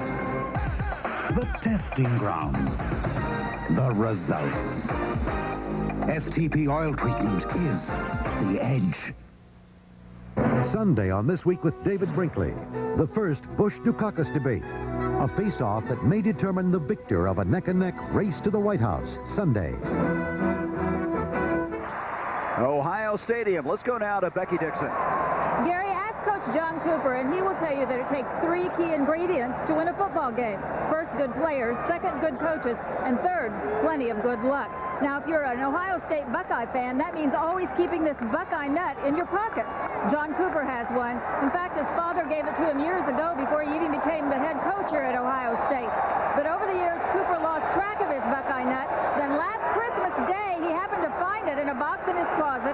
He took it out, dusted it off, put it in his pocket. Later that day, he got a call from Ohio State University. They asked him to become their new head coach. Gary? All right, Becky, we're going to start carrying them now, so we can get that kind of luck. On that play, nothing developing at all. John Kaczerski made sure of that, number 95, along with Jim Peel. And it's going to bring up a loss of a yard, 2nd and 11. Cooper's luck, I think, was developed over a period of 11 years of doing an outstanding job at 2 different schools and just earning the right to coach at one of the finer universities in the country. What do they say? Luck is a residue of design? Yeah. Or what happens when opportunity meets with preparation. All right, we've got them all today. Yeah. 2nd and 11 now from the 41. Hodgson back. Being chased by Pat Thomas, and he'll get out of bounds. Hodgson just can't seemingly find anybody. Gray was over there, but it was Pat Thomas, the nose guard, the junior out of Centerville, Ohio, who made him come out, flushed him out of the pocket to the far side. But remember this again, he is not going to take chances in throwing the ball downfield. He's very well disciplined that way. He'll throw touchdowns, but he isn't going to throw interceptions. They got that yard back, so it's 3rd down 10. There's Norwood, a big, rugged tackle who already sneezed in the Ohio State game. 6'7", 280-pounder. They've been converting about 52% of their 3rd down situations this year, so that's very efficient. Hodgson back on 3rd and 10, and the catch is made and dropped. And it's going to be ruled incomplete. That was Lee who had it for a stride. Benson Clark, who has just been sensational, was able to knock the ball loose. Top of your screen, see, he works underneath double zone coverage now. They shove him back inside. Now he goes to the post inside. Clark, number 7, comes. He goes and gets the ball. He's got it tucked away. That's a completed pass and a fumble. What? Wait, did he come down all the way? I don't know. Now you're vacillating. But He had control of it, but I don't know if his feet got back down. Okay. Well, the guys in the black and white shirts, the striped shirts, say it's an incomplete pass. They never make a mistake. Except when you're coaching. Till a week after. Then they tell you, yep, it was wrong. Last punt was blocked, but this time it's very well executed. Olive at the 20 to the 25. Boy, they really stuffed the rush on that punt. There was absolutely nobody that cleared. I would imagine Mike Archer and his troops got their attention after that last block. Tony Houston over to make the stop. You know, and Mike Archer coaches the special teams himself, so he can't turn to an assistant and get upset. Let's look ahead now, Dick, as it's going to be an exciting time.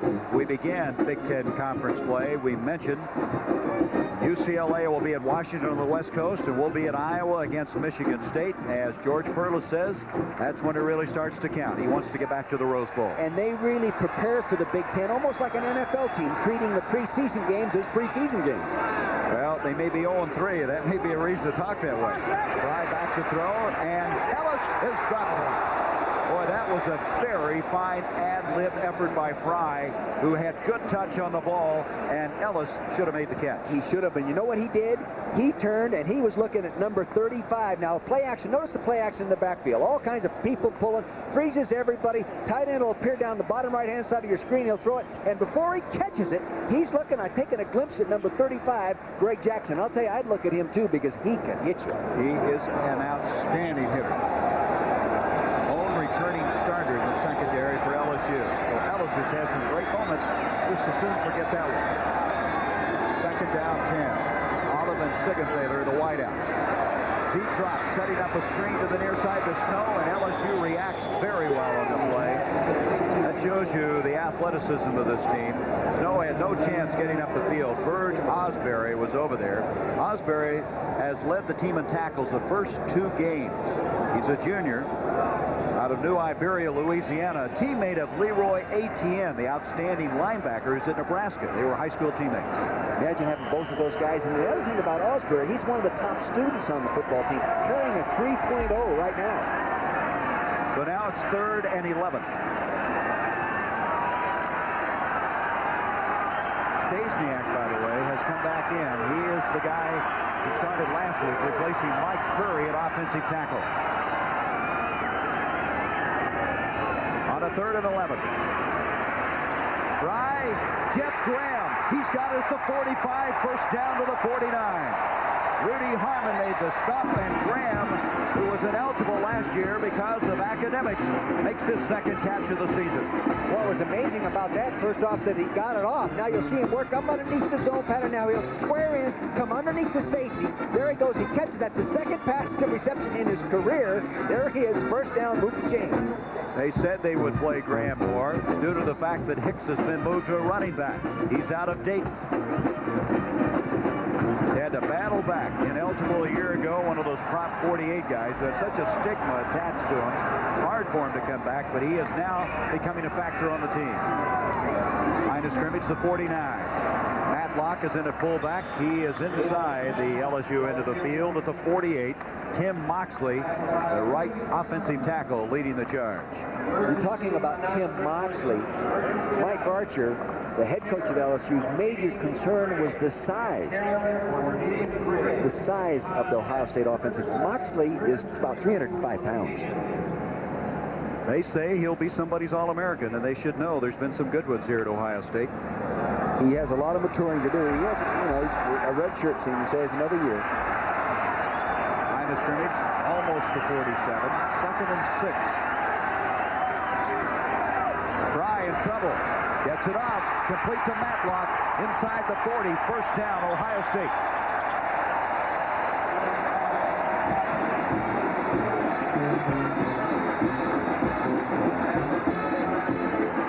What you're going to see here is misdirection by the tailback, and the fullbacks again slip right out up at the top of your screen.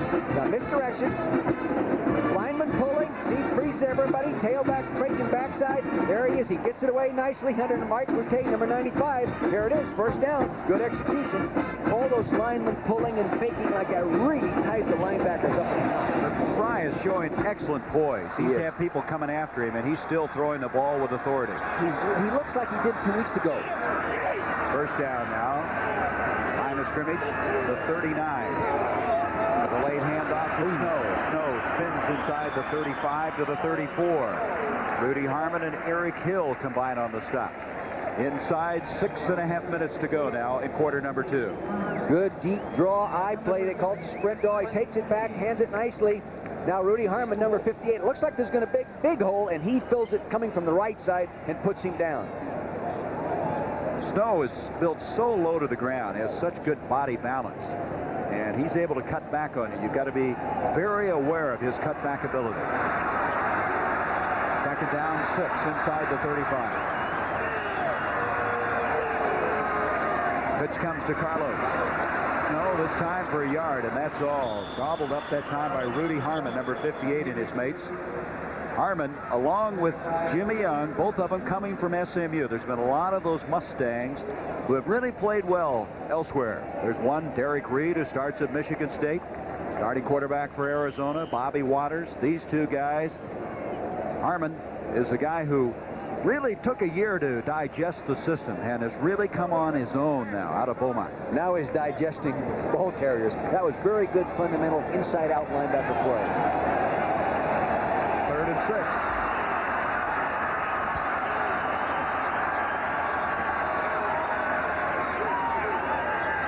Fry with good protection. Ellis. Sancho, penalty flag. He may have been hanging on before the catch was made. Sancho tried to slow down the tight end, and I think he'll have a penalty tacked on. Again, it shows you how tough Ellis is to defend against, that big bulk that he has. Well, you know he knows how to fight his way open, coming from that family, huh? His family, of course, his daddy, Jimmy Ellis, the former heavyweight champion of the world. I wonder if he's done any boxing. He's probably been slapped around by his dad. Well, his dad's here. He comes to all the football games. Now, John Cooper wants to know what's going on here. Again, I can't say enough about Fry, the way he's been playing. Jimmy, it was pass interference, but yeah, it had to be. Yeah, because Sancho was actually hanging on to Ellis before the ball got there. Yeah. We have defensive pass interference here. Penalties decline. First down. He's going to be coming from here. He goes out and runs a delay, then comes back underneath the half, a running back here, fullback clearing it out. Sancho, number 52 to the left side. See now, Matlock, 11, clears it out, gets the linebacker a little bit deep. Now he'll reappear to the inside. There he is. Delayed pattern, but he was holding them all the way. Give that offensive line a lot of credit. They really were able to keep the pocket up. First down now from the 27-yard line. No, big pile up at the 25-yard line. That's Eric Hill again, number 54. They list him at 6'2", 245 pounds. He was suspended last spring for disciplinary reasons. He got into an altercation with some law enforcement officials, but he was reinstated, and he's going to play a long time, it looks like, in the NFL. Has 4'6", 4'5", 8 speed, Jerry. That's really moving for a linebacker of that size. 256 pounds. Second down now. A long 8 to go.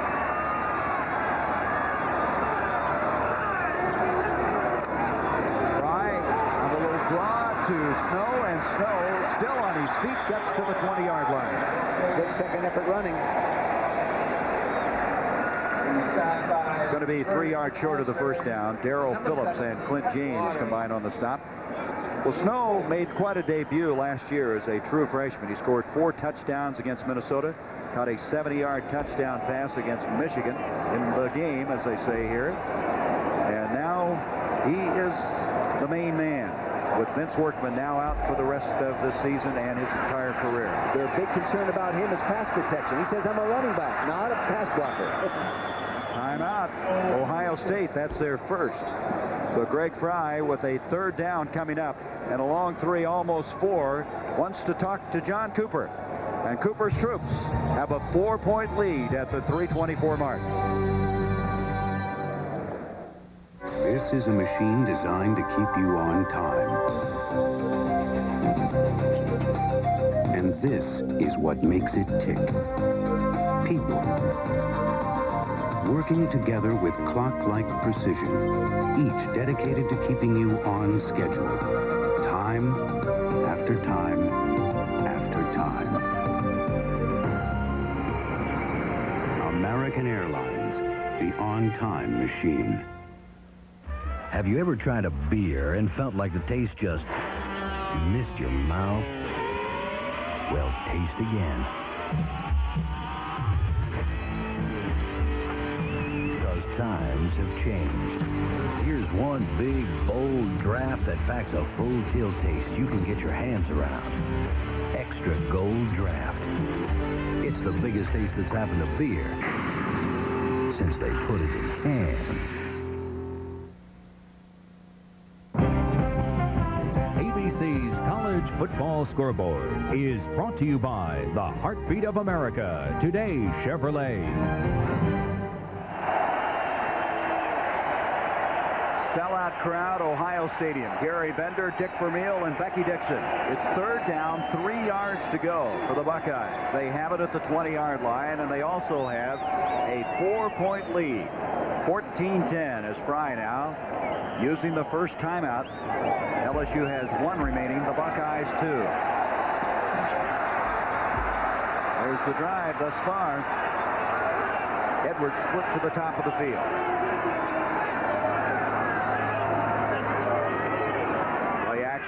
Rolling near side is Fry, and he threw it off the back of somebody, and it's intercepted. It is intercepted. That ball deflected in the air and picked off by LSU. It's Greg Jackson, number 35, the free safety.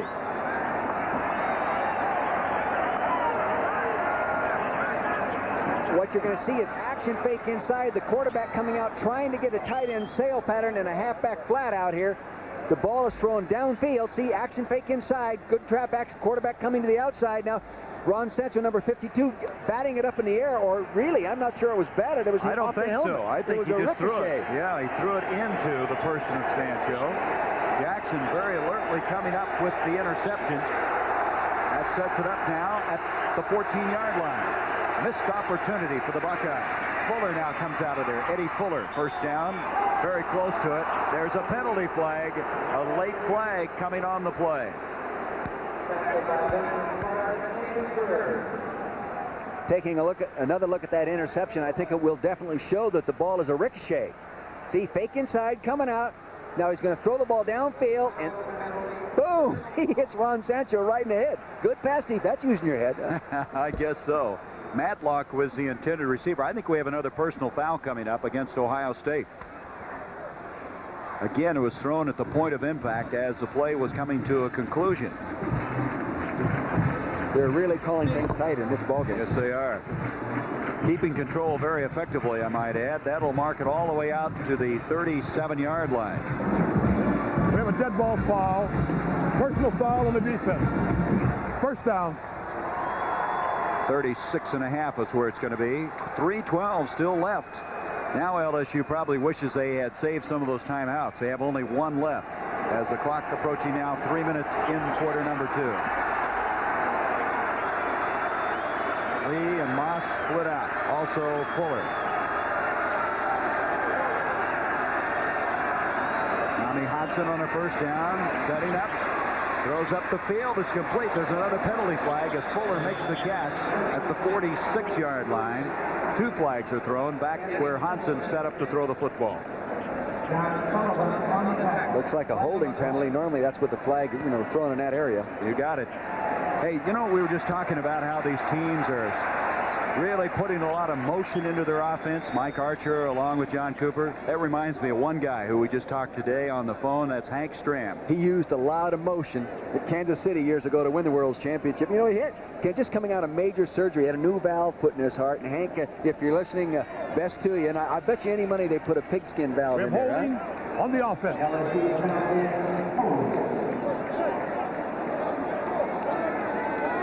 Left offensive tackle, Ralph Norwood, number 78. A good enough pass protector that he doesn't normally have to hold, but he's got him locked in there with that left hand. I guess they're calling it on that.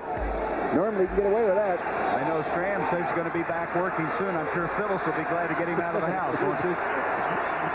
First and 20 now. Anyway, Hank, glad you're doing well. Hodgson, deep drop on this play. Screen set up. It's Fuller. Check that. Victor Jones, the fullback. And he'll bring it out to the 35-yard line. Vincent Clark, who's just been all over the place, made the stop for OSU.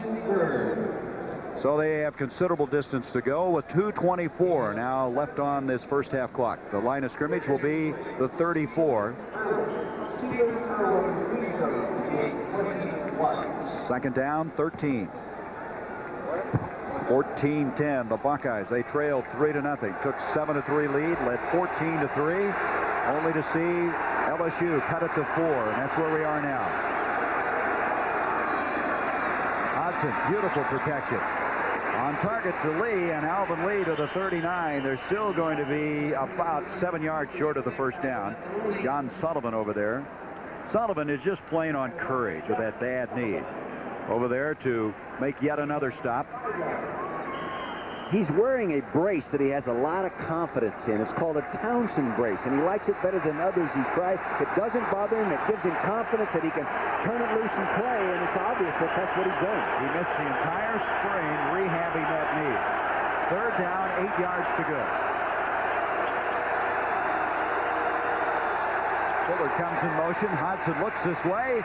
Lee, he's got it for the first down to the 40 of Ohio State. Gary, what you do with that, that's sort of a zone stretch pattern, putting a man in motion to stretch the defense all the way to the sideline, then running the receiver right up the seam. You'll see the receiver now right in the middle of your screen, coming off now. He works underneath the zone. See, now he's working right up there. Doesn't make a move, just runs straight downfield. He reaches around, catches the ball, and the defenders at that time didn't even see the ball being thrown. 1:27 left, first half.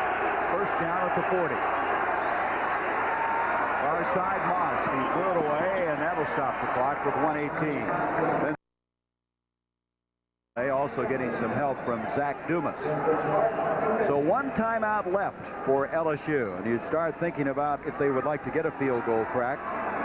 The longest a year ago for Brown Dyke was 52. So if they get to the 30, they would get about a 47-yard crack. Figure about 17 yards from the line of scrimmage. And he's already booted a 36-yarder today. Moss and Lee split out.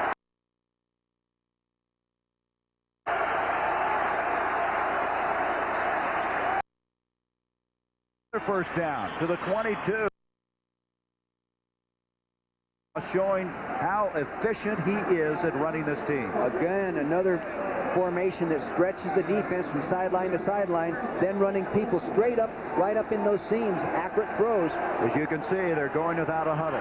1:12. The clock started after they moved the chain. Back to throw. Hodgson again. Nice try. Back, stay in bounds, make the grab. Couldn't accomplish all of that. That stops the clock with 1:04 down.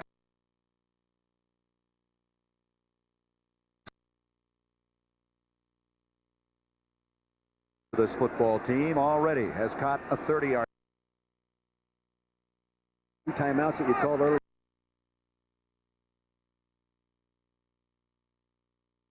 You call a timeout on the one. But they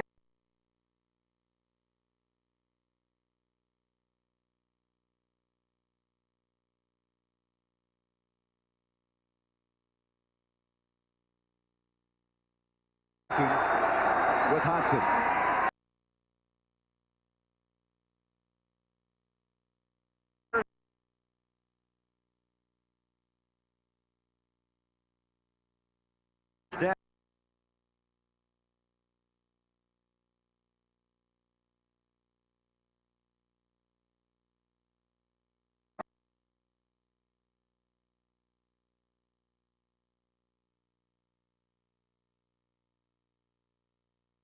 Your field goal cold team on there.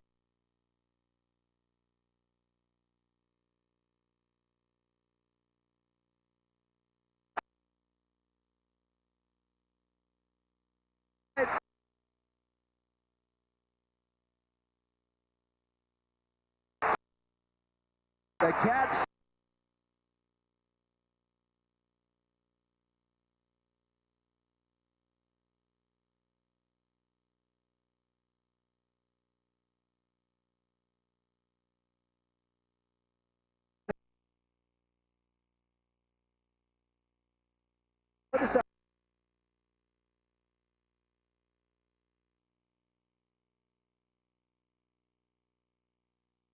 That's the only thing I can.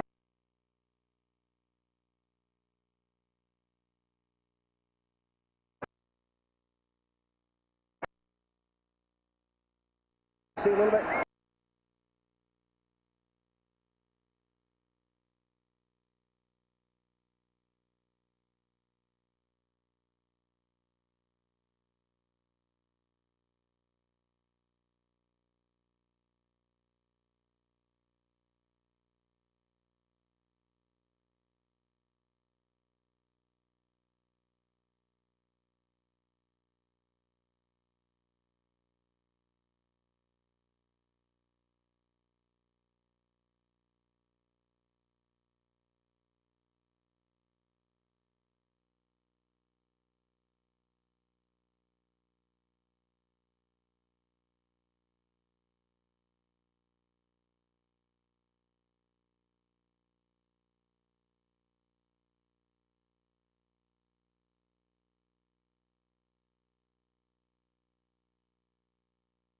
Corrected.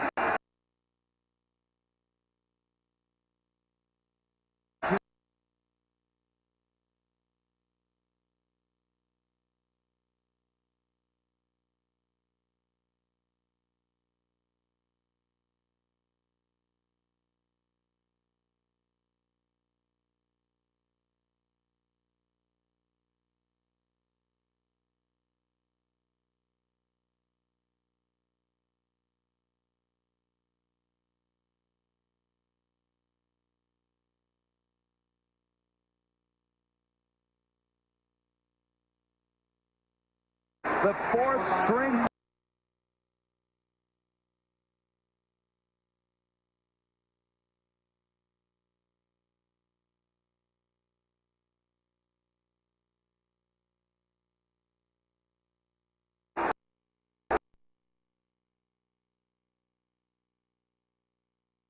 Seconds.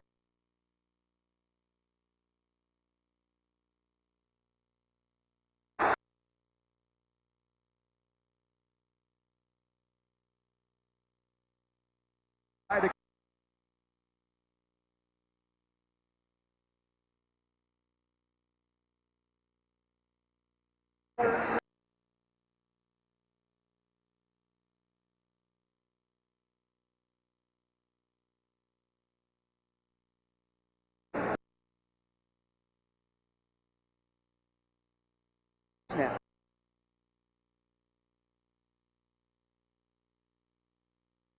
Screen down low, you'll see it.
Halftime score, Ohio State leading the 6th-ranked team in the country, LSU 14-13. As you look at the stats, you can see that Ohio State's done a good job of shutting down the running game of LSU.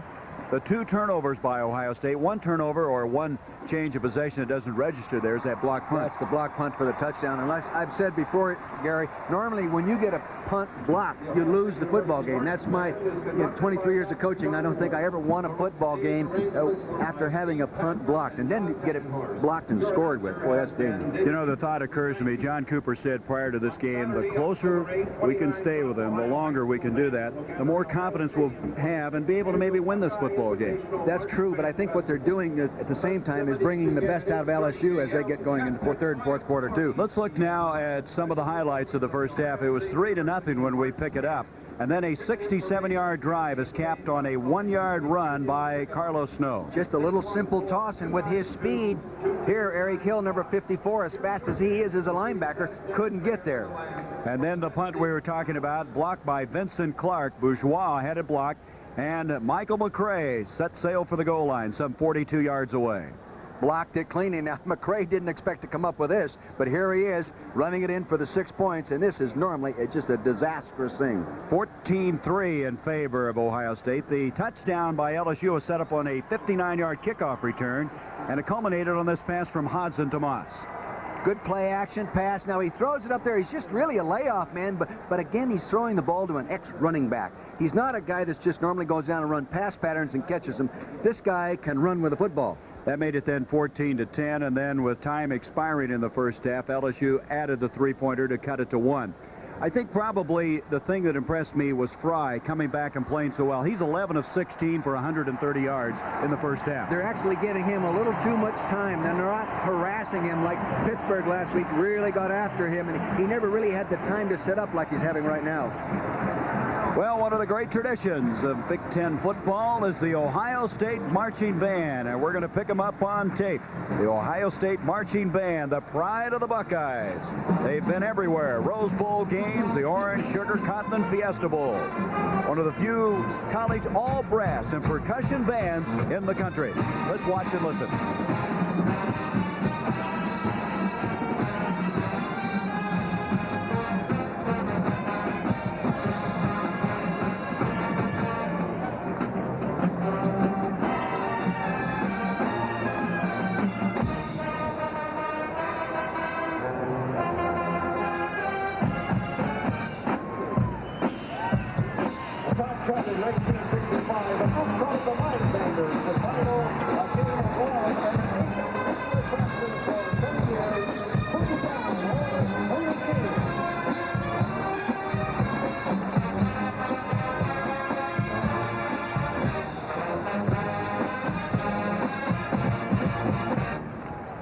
And so our halftime comes to a close here at Ohio Stadium. The Buckeyes lead by 1. Back with the kickoff of the second half in just a moment.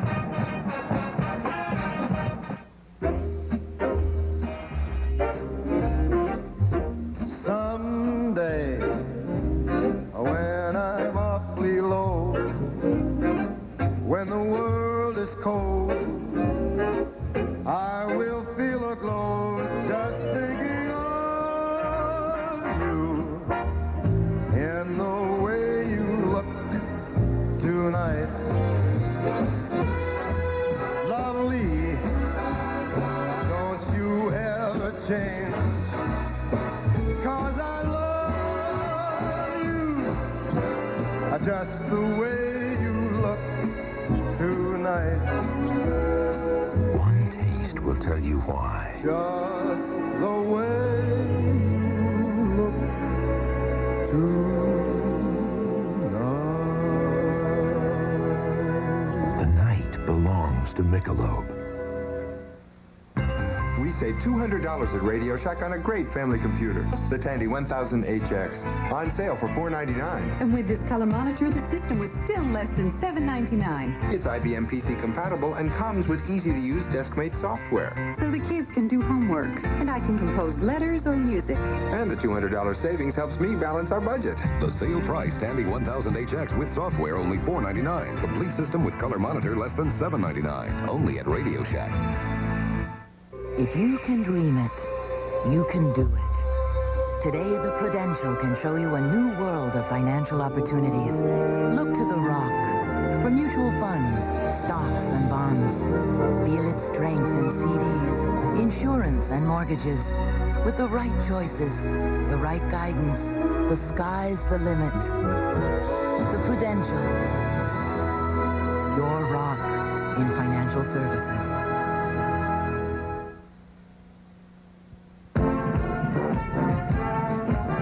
ABC's College Football is brought to you by Honda, who invites you to test drive the Accord LXI four-door sedan at your local Honda dealership today. And by Zest Deodorant Bar. You're not fully clean unless you're zestfully clean.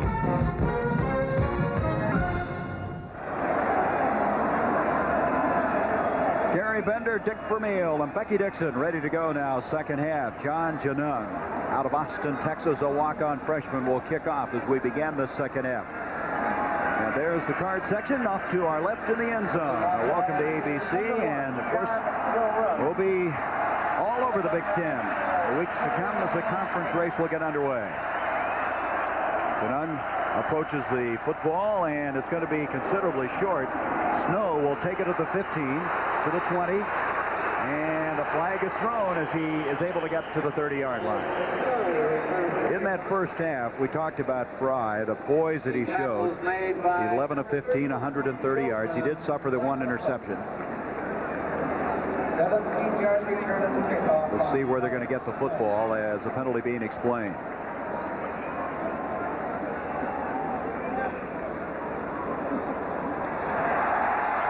Going to go against LSU now. Archer saying, wait a minute.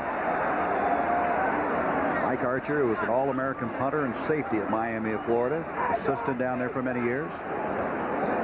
In his second year, what tradition they've had. The national championship team of 58. Billy Cannon, the Heisman Trophy winner in 59. Remember Charlie Mack? Yeah, I do. Give it to him, Mike. Speak your piece. It won't make any difference, but you can get it off. You can go on to the next play and be a little bit relieved. Going to be a big one, 15 yards.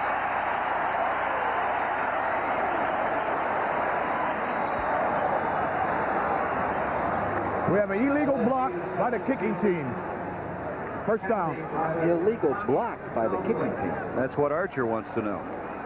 Anyway, at the 45 is where they'll have it now. Excellent field position for Fry to begin this. The attendance, 90,584.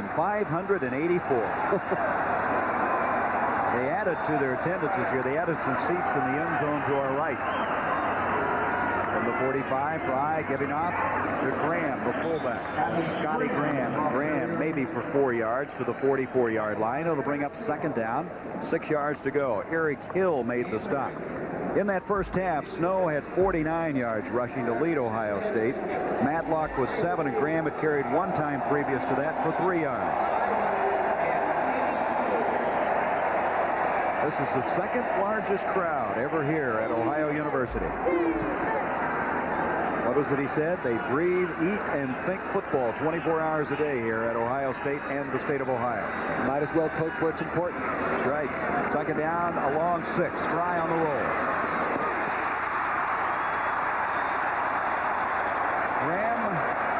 The catch, first down to the 39. Eric Hill was breathing down his back, coming down from the backside. He's bumped by the faking back, but he's still chasing him. And remember, this linebacker can run 4-5. Now, there he is. He gets it off. Graham makes the first down. Boy, every little thing is important. And you notice now, Carlos Snow didn't really block him very well, but he got in his path anyway.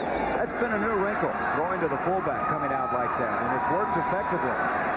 First down, they set it at the 41-yard line. And the 41, Fry gives off this time to Snow. Snow inside the 30, still on his feet to the 25, 20, and he almost broke it. Jamie Bice stopped him at the 16.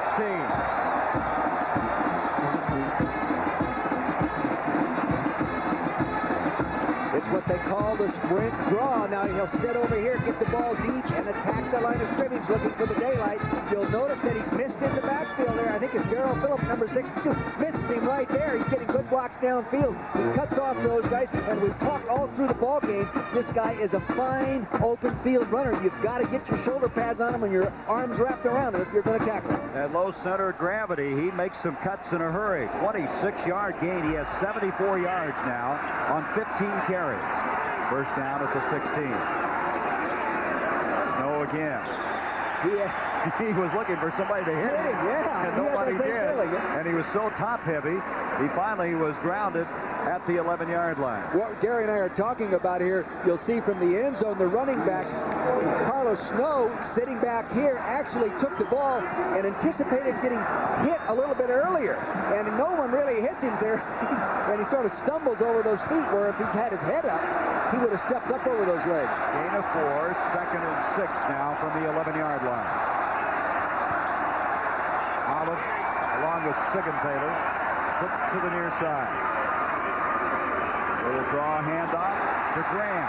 Graham inside the 10 to about the 8. Burge Osbury over to make the stop for LSU. So this drive starting with that penalty from the 45, and now it comes to a 3rd down and 4. The ball resting just inside the 9-yard line. Edwards comes into the play, replacing Olive at the wide receiver. Jeff Graham will be split to the top of the field with Bernard Edwards.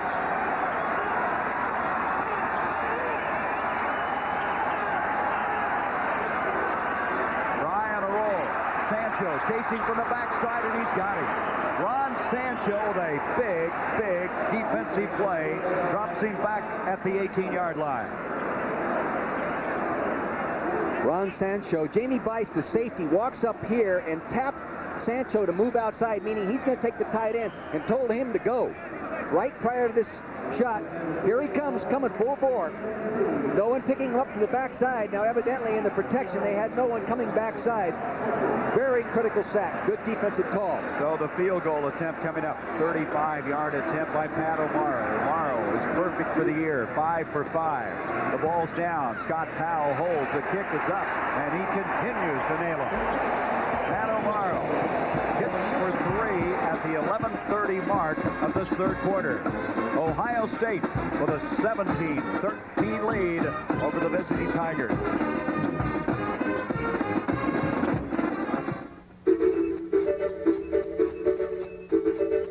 One day in the not-too-distant future, given the daily advancement of technology, imaginative engineers, and, of course, hard work, it is conceivable that somebody could make a car as good as the Honda Accord 4-door sedan. Anything's possible. Daddy, I want my teddy bear. I want my Serta. Here's why people want their Serta. Only Serta goes beyond just being firm. We top our support with the extra comfortable Serta surface, a unique difference you can feel in a Serta Perfect Sleeper. I want my Serta. Now get the Serta you want during the biggest and best Serta sale ever. You'll find giant savings on Serta mattresses, including Perfect Sleeper, now at all participating retailers. It was a wild Wyoming win in the WAC today. With 1 second left, Sean Fleming's field goal from 27 yards out gives Wyoming the win 48-45 over Air Force. The Cowboys are now 4-0, and they've beaten BYU and Air Force in their own conference. I'll tell you, Al, Paul Roach has really started a second career after all these years, a head coach at Wyoming and winning those games. I spoke at a football clinic last year with Paul, and I was talking to him about it. He says, I've got to go down and be the first guy that's ever done that. What is he, 60 years old now? He's the athletic director, and he hires himself as the head coach. Not a bad idea. Well, that last drive culminating in a field goal, but that sack by Sancho is a big one, a 10-yard loss that forced the Buckeyes to kick the field goal. O'Mara's hit all 6 of its attempts this year. This one from 35 makes it 17-13 Buckeyes. Watkins goes back. He'll be joined there by Vincent Fuller. Remember, Fuller returned one 59 yards in the first half.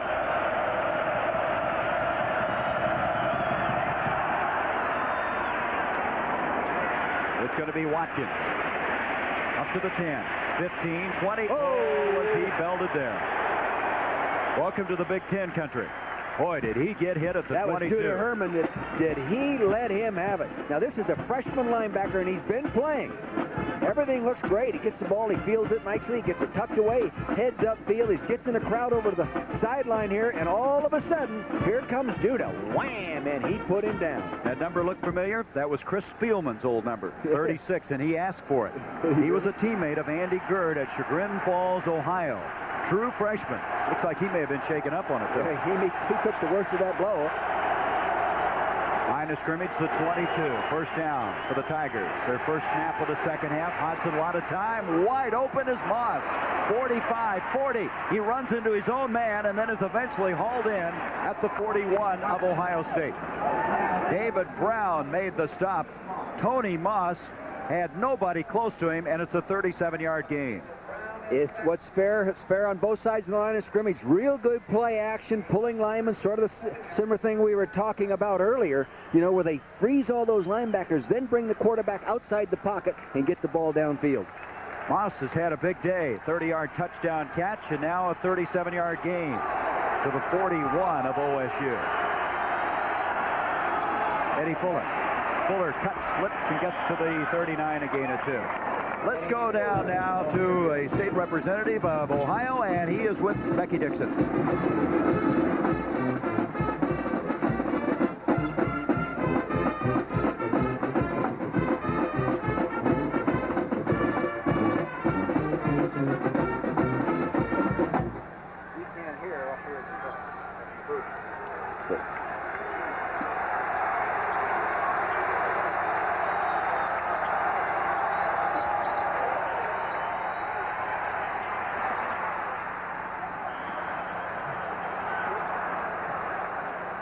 That time, the pass to the far side to Alvin Lee.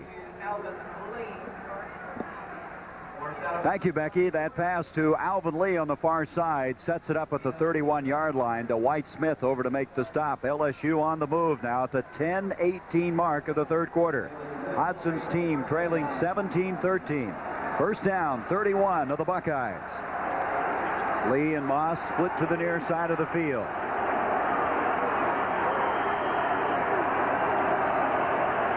Eddie Fuller in the backfield. Fake handoff to Fuller. Hodson, end zone. Lee, up and incomplete. He had it, but he was out of the back of the end zone. David Brown defending. Gary, that was the same pass pattern that was just successful a minute ago when he threw to the man in the seam. This time he went deep. See the deep defender at the left corner of your screen, the shorter receiver at the right corner of your screen. How he goes up for the ball real high. There he goes. David Brown going up for it as well. The ball is nobody's ball right now. Evidently did not have total control of the ball when he went out of bounds. Boy, it's a lot closer than it looked. Yes, it was. He was very close to staying in with that. Hodson is something, isn't he? He just absolutely gives your defense every problem imaginable. If you ask him what pass he likes to throw the most, you know, you expect a curl and out. He says a touchdown pass. He's done that before. 38 of them. One today. Hodson back over the middle. Open catch is made. A great catch by Eddie Fuller. That is some acrobatic grab. First and goal at the 3. What they're doing is throwing the ball in between the seams of the defense, going vertically upfield like that. They're tough throws. You've got to be right on the money. And fortunately, they've got a quarterback that can throw these seams. See him working right down there? Boom, right in that seam. Beautiful catch by a running back. Beautiful catch. That is some effort at the 3-yard line. First and goal at the 3-yard line. Fuller with that magnificent catch. Egloff in the backfield with him. 17-13 Ohio State. Give to Fuller. Fuller, touchdown. Eddie Fuller.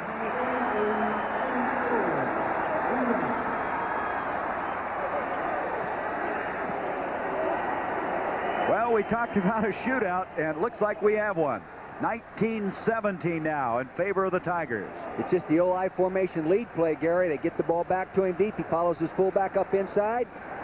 Man in motion, sort of soften the corner a little bit. There he goes. He makes a little cut back up in there, finds a little hole. A little too much running room for that close to the goal line. He gets it in there.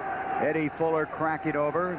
Point after attempt now. Browndyke at the 9:42 mark of the third quarter. The left footers down the middle, and it's a 20-17 lead in favor now of LSU, who led earlier in the football game. We'll be back at the 9:42 mark.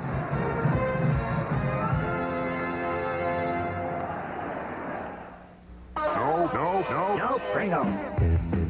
Got the fever, got the fever. No Pringles. Got the fever, got the fever. Got the fever, Pringle fever. We've got the fever for the flavor of the Pringles.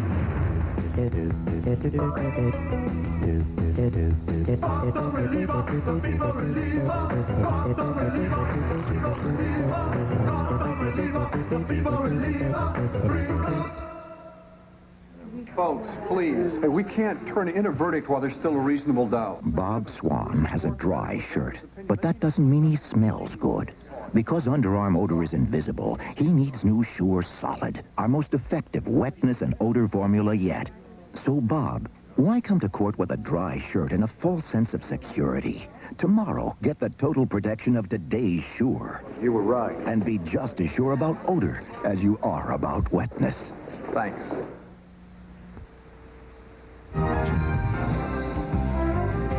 LSU has won 14 consecutive road games dating back to November 17, 1984, when they lost to Mississippi State. 2017, LSU leading Ohio State. We understand a moment ago that we were having some technical difficulties with Becky Dixon's mic as she was talking to the state representative. And we'll try to correct that just as soon as possible. We apologize for that. But we're certainly not apologizing for this football game. We've got a good one going, and it is not over yet. Well, with 9:42 in the third quarter, I would guess not.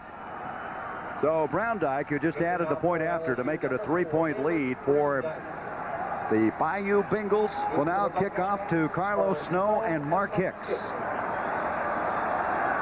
This has been something. Hodson, boy, he is just going to be awfully tough to keep out of that end zone. This is Snow. Out to the 20, 25. Look out to the 35 and first shot to the 39. Did you see Jay Egloff go into the wedge? Unbelievable contact. He hit all four of those guys. Holy mackerel. Taking a look at this. This time, don't watch the ball carrier. Watch the wedge throw, and number 36 go into that wedge. He destroyed the wedge. It's fortunate the ball carrier didn't get killed after that. But you can again see why Snow is so dangerous. He burst through that initial surge, and he's something special. Oh, he is. So is that Jay Egloff. He's something special. Go in and take on a wedge like that, you've got to love to play. At the 38-yard line now, first down for the Scarlet and Gray. 9:36 to go in the third quarter. This time, Snow is kind of snowed in on that particular play. Just nothing developed at all. Ron Sancho, who made that big sack a moment ago, number 52, in on that tackle. Fourth year as a starter for the Tigers. Big playmaker. And right now, he and his teammates have the Buckeyes on a 2nd and 10. There's the guy you were talking about, Egloff. He's shaking up. Boy, I tell you. You know, there are guys, that's a reflection of an attitude and a desire to make a contribution. Jeff Graham is now in, split out to the far side of the field. Fry rolls to the near side, looking for Bernard Edwards. A throwback to Snow. Snow to the 40, 45, first down, 50. He's down the sideline. He can't stay in bounds. Goes out of bounds at the 36-yard line. Gary, that's a play off the bootleg pass they've been throwing to the fullback in the flat. I watched them practice it on Thursday in practice, and you'll note now the tailback Snow will come over, make the fake, come over, make a bump fake there, then slip out in the screen and follow his offensive lineman as they peel off. All right, fake. Now watch him bump right there, bumps Eric Hill. Now he's slipping out in the screen. Same pass they've been throwing to the fullback to the left. Now they come out with a screen. Stasiak, 79, gets a knockout right here. He gets a nice little wall off. There it goes up there. First down. Well executed screenplay. That is now 168-yard passing for Fry. A 26-yard gain to the 36. Little draw to Snow. Snow really getting a busy afternoon. moves the ball to the 32-yard line. Carl Dunbar made the stop for LSU.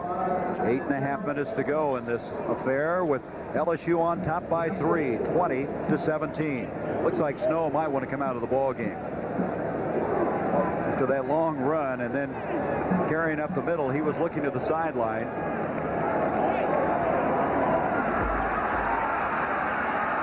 Graham and Edwards split out. Edwards to the near side. 2nd and 6. Matlock and Snow in the backfield. Try. Graham. Incomplete. Greg Jackson almost picked it up. Here they came after him a little. See now, change up in the coverage. They're up there playing bump and run. They're going to go ahead and take a chance because they're putting heat on him. See, he's got nice coverage right there by Mike Mays. Now, he falls off. Number 35 falls off in there. Almost picks it up. Greg Jackson, the safety. So now it's a 3rd down and 6. Some changes coming for Ohio State. 2 new wideouts. Scotty Graham comes in. Snow comes out. Good defensive call. Nothing like pressure in the quarterback's face to change his tempo. Snow is really tired as he comes to the near side. 3rd and 6 as Olive comes in motion to the near side. Fry stepping up. Pressure coming. And he is dropped for a sack. Back out across the 35 to the 38. Eric Hill from the backside. Ron Sancho from the near side, and they met where Fry was standing. You're going to notice, Gary, that Eric Hill came off the right corner over here as the defensive end came underneath to pull the tackle down under there, shorten his rush. Now he's just working on the running back here, number 11. Matlock whips him. Good job of pass rush.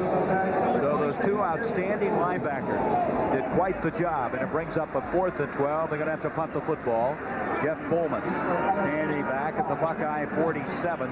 Jimmy Young is back for the Tigers. He's going to try to kick it away from him to the near side, and instead it hits a Buckeye at about the 10-yard line. Looks like Rich Huffman, number 87, is down there, made contact with the ball, and LSU will take over. Who fucking cares?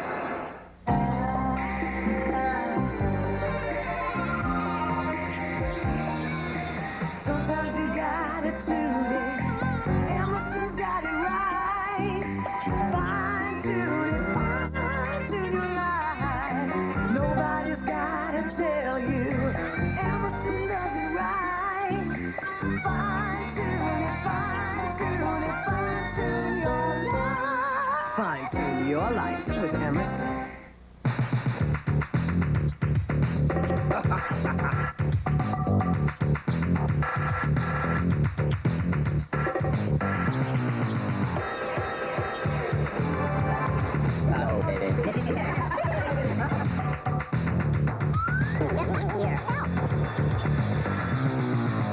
Isn't this romantic?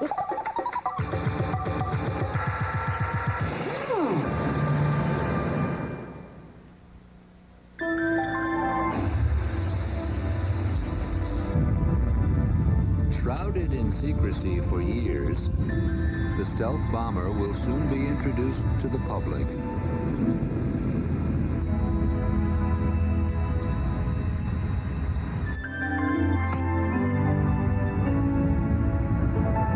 For the record, we introduced ours first.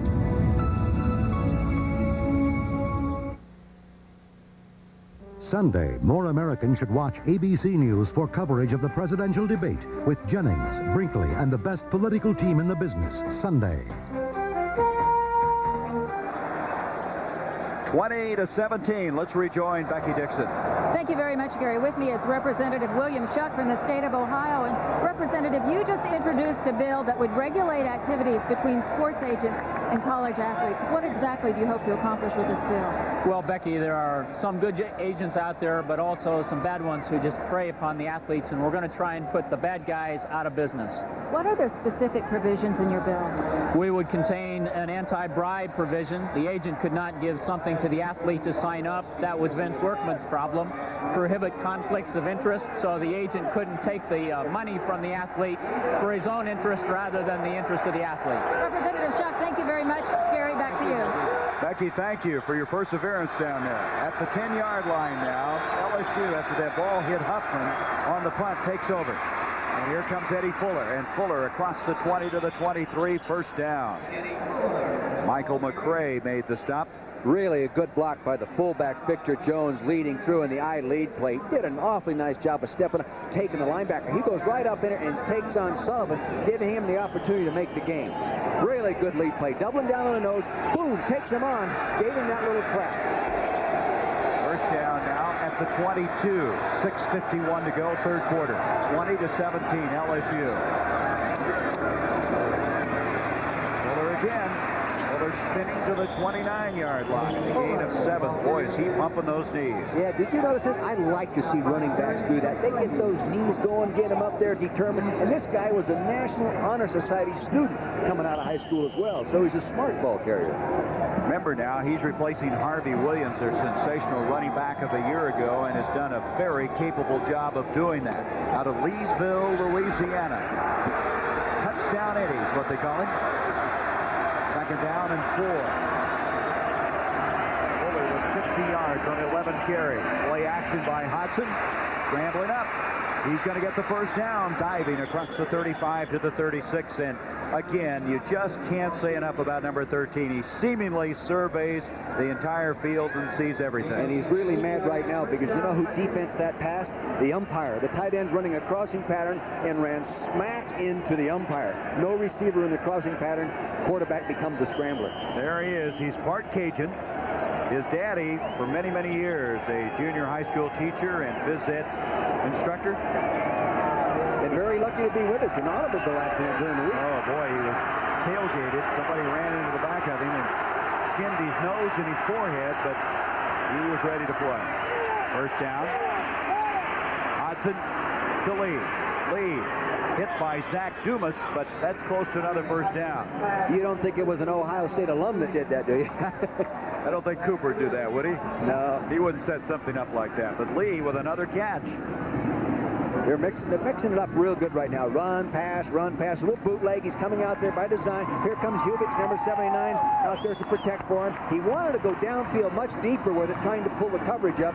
But there he is, taking the positive gain, first down. Well, we don't know if it's a first down yet. They're coming over to Measure, bringing the sticks from the far side. But the thing that he's doing, Dick, is he is mixing it up so well. And not only that, he is really hard to get any kind of tendency on because he uses the entire field. He does. He spreads out all of his receivers. His backs catch the ball. His tight ends catch the ball. And Ed Zonbracker, the fine offensive coordinator, said they were going to try to get the ball to the tight end more because they wanted, again, spread the responsibility for success in the passing game to all the receivers. Change now in the backfield. Darrell Williams was checked in. He is Harvey Williams' younger brother. Hodson, 14 of 26 now, 200 yards. I tell you, Bill Young, the defensive coordinator for Ohio State, said we had some mix-up last week, but we're trying to correct it. And his team has played tough today, even though they've given up those 20 points. They have played tough. Playing a lot more poise than a week ago.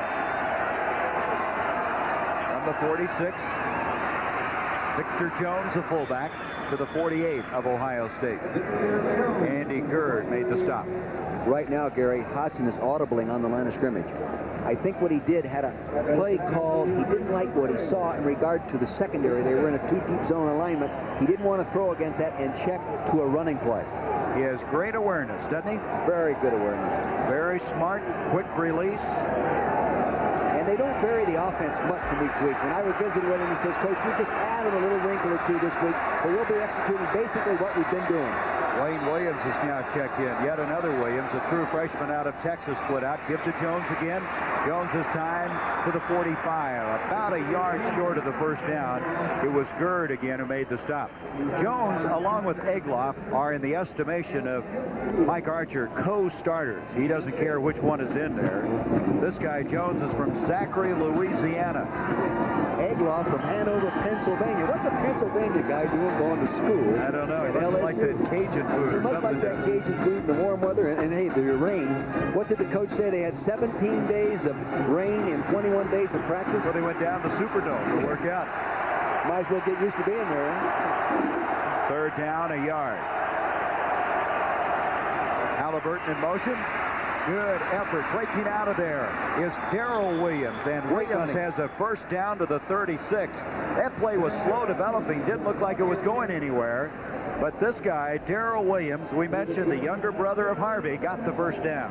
All it is the halfback coming off tackle with a fullback kick out. It actually should have been stopped for no gain, but good running effort. Here comes the guard pulling double down. The guard coming around. Hubig's right there. Now look at those legs. He's got him going. He's determined he's going to make that first down. Williams played a lot in the game last week against Tennessee. First down at the 37. Play action. Hodson, far side. Moss. He's got it at the 30. 25. First down. A flag is thrown as he goes out of bounds at the 20. That's the second time they've run that play. It's very cleverly designed. Again, isn't it something? They come to one side, then they go to the other side. They've used the entire width of this football field. We have a face mask against Ohio State. What they do with this action is they make a play action fake away from the direction they're going to throw the football. As you'll see it from the end zone.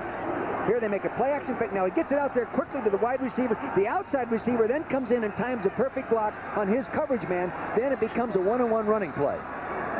Dwight Smith was the guy over there that grabbed him by the face mask. So the penalty now moves it to the 15. First down, LSU. They lead by 3. 3.5 minutes to go in the third quarter.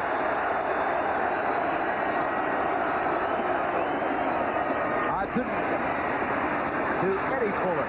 And Eddie Fuller inside the 10 to about the 9-yard line. It appears to me up here, Gary, that LSU is gaining momentum and maybe starting to wear down OSU's defense. Maybe a little more physical up inside, definitely maybe a little more quickness. Not only that, LSU's been alternating a lot of people. They've kept some fresh backs in there. They brought in Darrell Williams late in this game. They've used Egloff and Jones, Eddie Fuller, Watkins. Pretty good depth for Mike Archer. Bill Young's got to come with something here to get the negative play. Come in and throw him for a loss. Some kind of a stunt, dog, or blitz. On a 2nd and 3, it's Eddie Fuller again. Flag on the play. He has enough for a 1st and goal, but let's see what the penalty's all about. Derek McCready, along with Michael McCray, were there to make the tackle.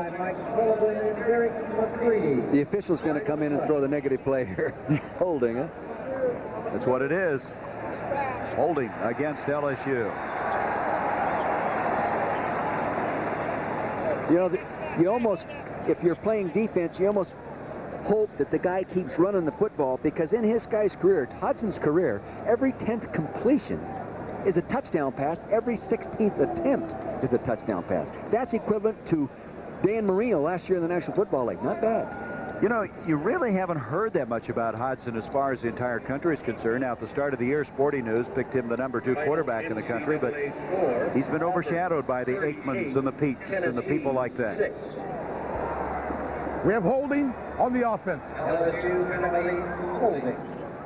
But I think this game will certainly raise his stock the way he's playing now. Oh, too bad the whole country isn't saying it. Line of scrimmage, the 18 after the penalty. So it's 2nd down now, 13. We understand Becky Dixon indicating that it's starting to sprinkle at Ohio Stadium. We expected rain before the day was over. Lee and Moss split out. They're coming after him, Garrett. He's audibling. He sees the front. They're audibling. He's changing. Hodson throwing. Moss. Can he get there? He can't. Zach Dumas defending on the play. That was a match of wits, wasn't it? Yeah, I knew, or you could feel it up there. They have to do something to change the momentum. Throw them back. The official took care of it with the 15-yard penalty. But you can see people up here. More people right up here coming. There's 8 guys in a position to come. He's audibling on the line of scrimmage. Now they're getting ready. He's going to throw the fade down to the left side of your screen. See him audible? He's changing the play. There, Eddie Fuller gets over there. Here they come. They're coming up. They picked it up nice. Gary, this is what I was talking about. LSU does a good job of handling all the variables. 3rd and 13. Ohio State needs a big defensive play. Hodson back over the middle, up and over the head of Alvin Lee. 4th down. Benson Clark defending. And good defensive calling by defensive coordinator Bill Young. He did what he had to do and got got the heat on them. Well, you know, he told us he wasn't sure they could ever get to Hodson, but they had to try. We have to get there, and he said the other thing we have to do is go up there and pretend like we're going to go after him, get him to audible, and then back out of it. We haven't seen them do that yet. Look for that coming up. Brown Dyke, 35-yard field goal attempt. He's hit 2 already from 36 and 27.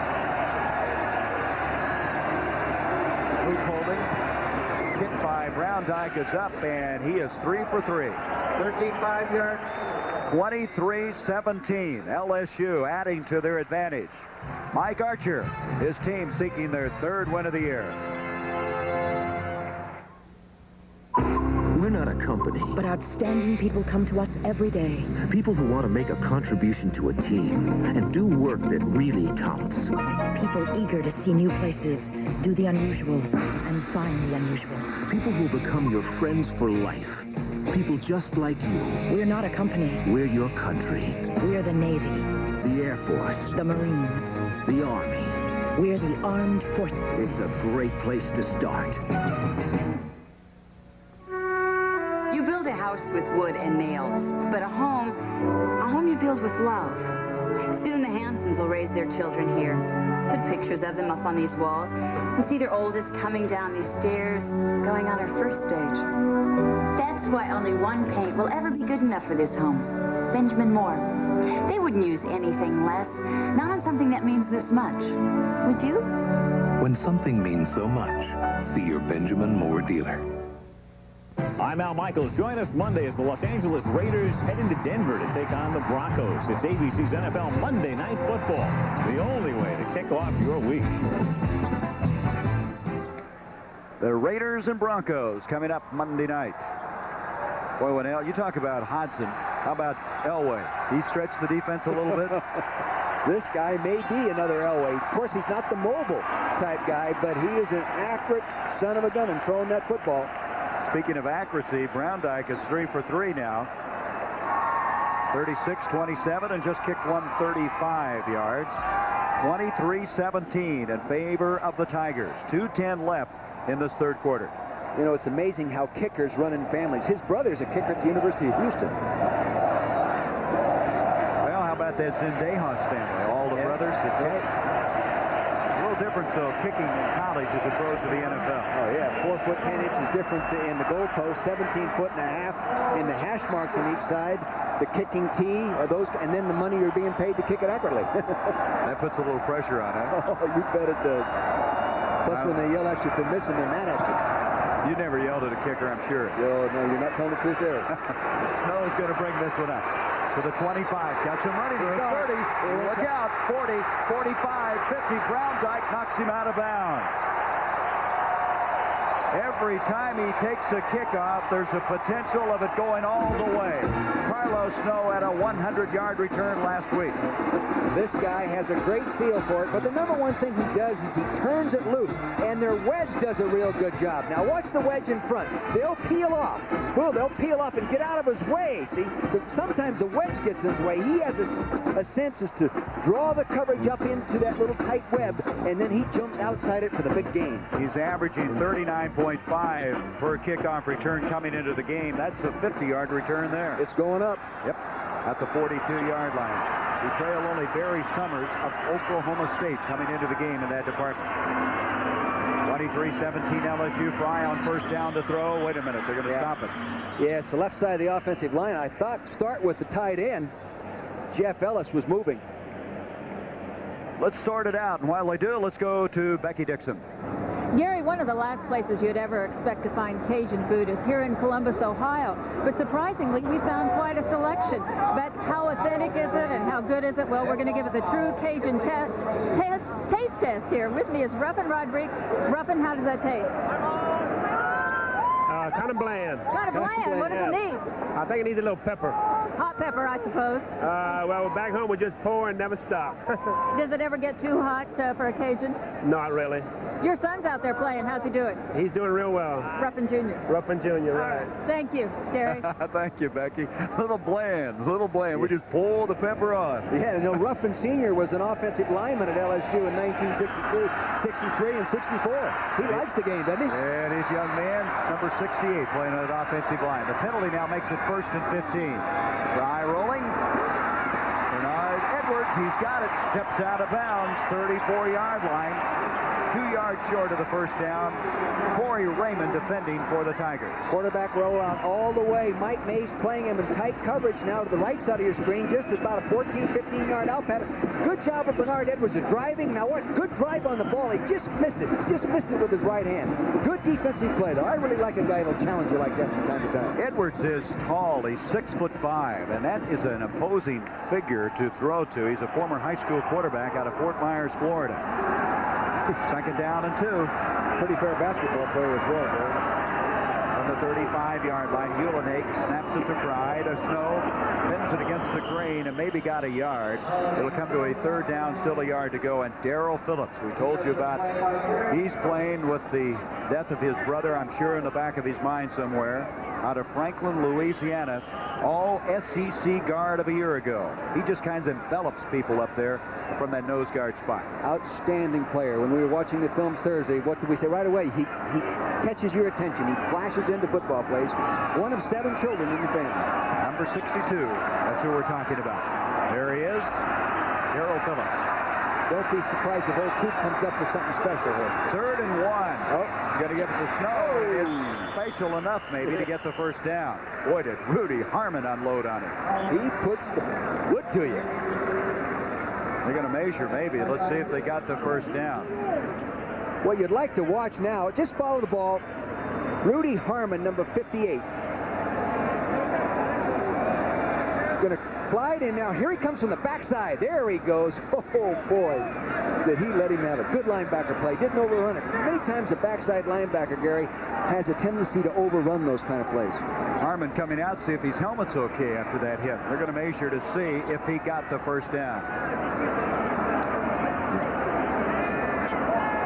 Snow with that carry now is 85 yards. It's a first down. 1:01 to go in this third quarter. And Fry, his team trailing by 6, now has a new series at the 32 of LSU. Harmon comes back into the lineup. He may have gotten another helmet. After that hit, something happened to the face mask or the helmet. Graham and Olive split out.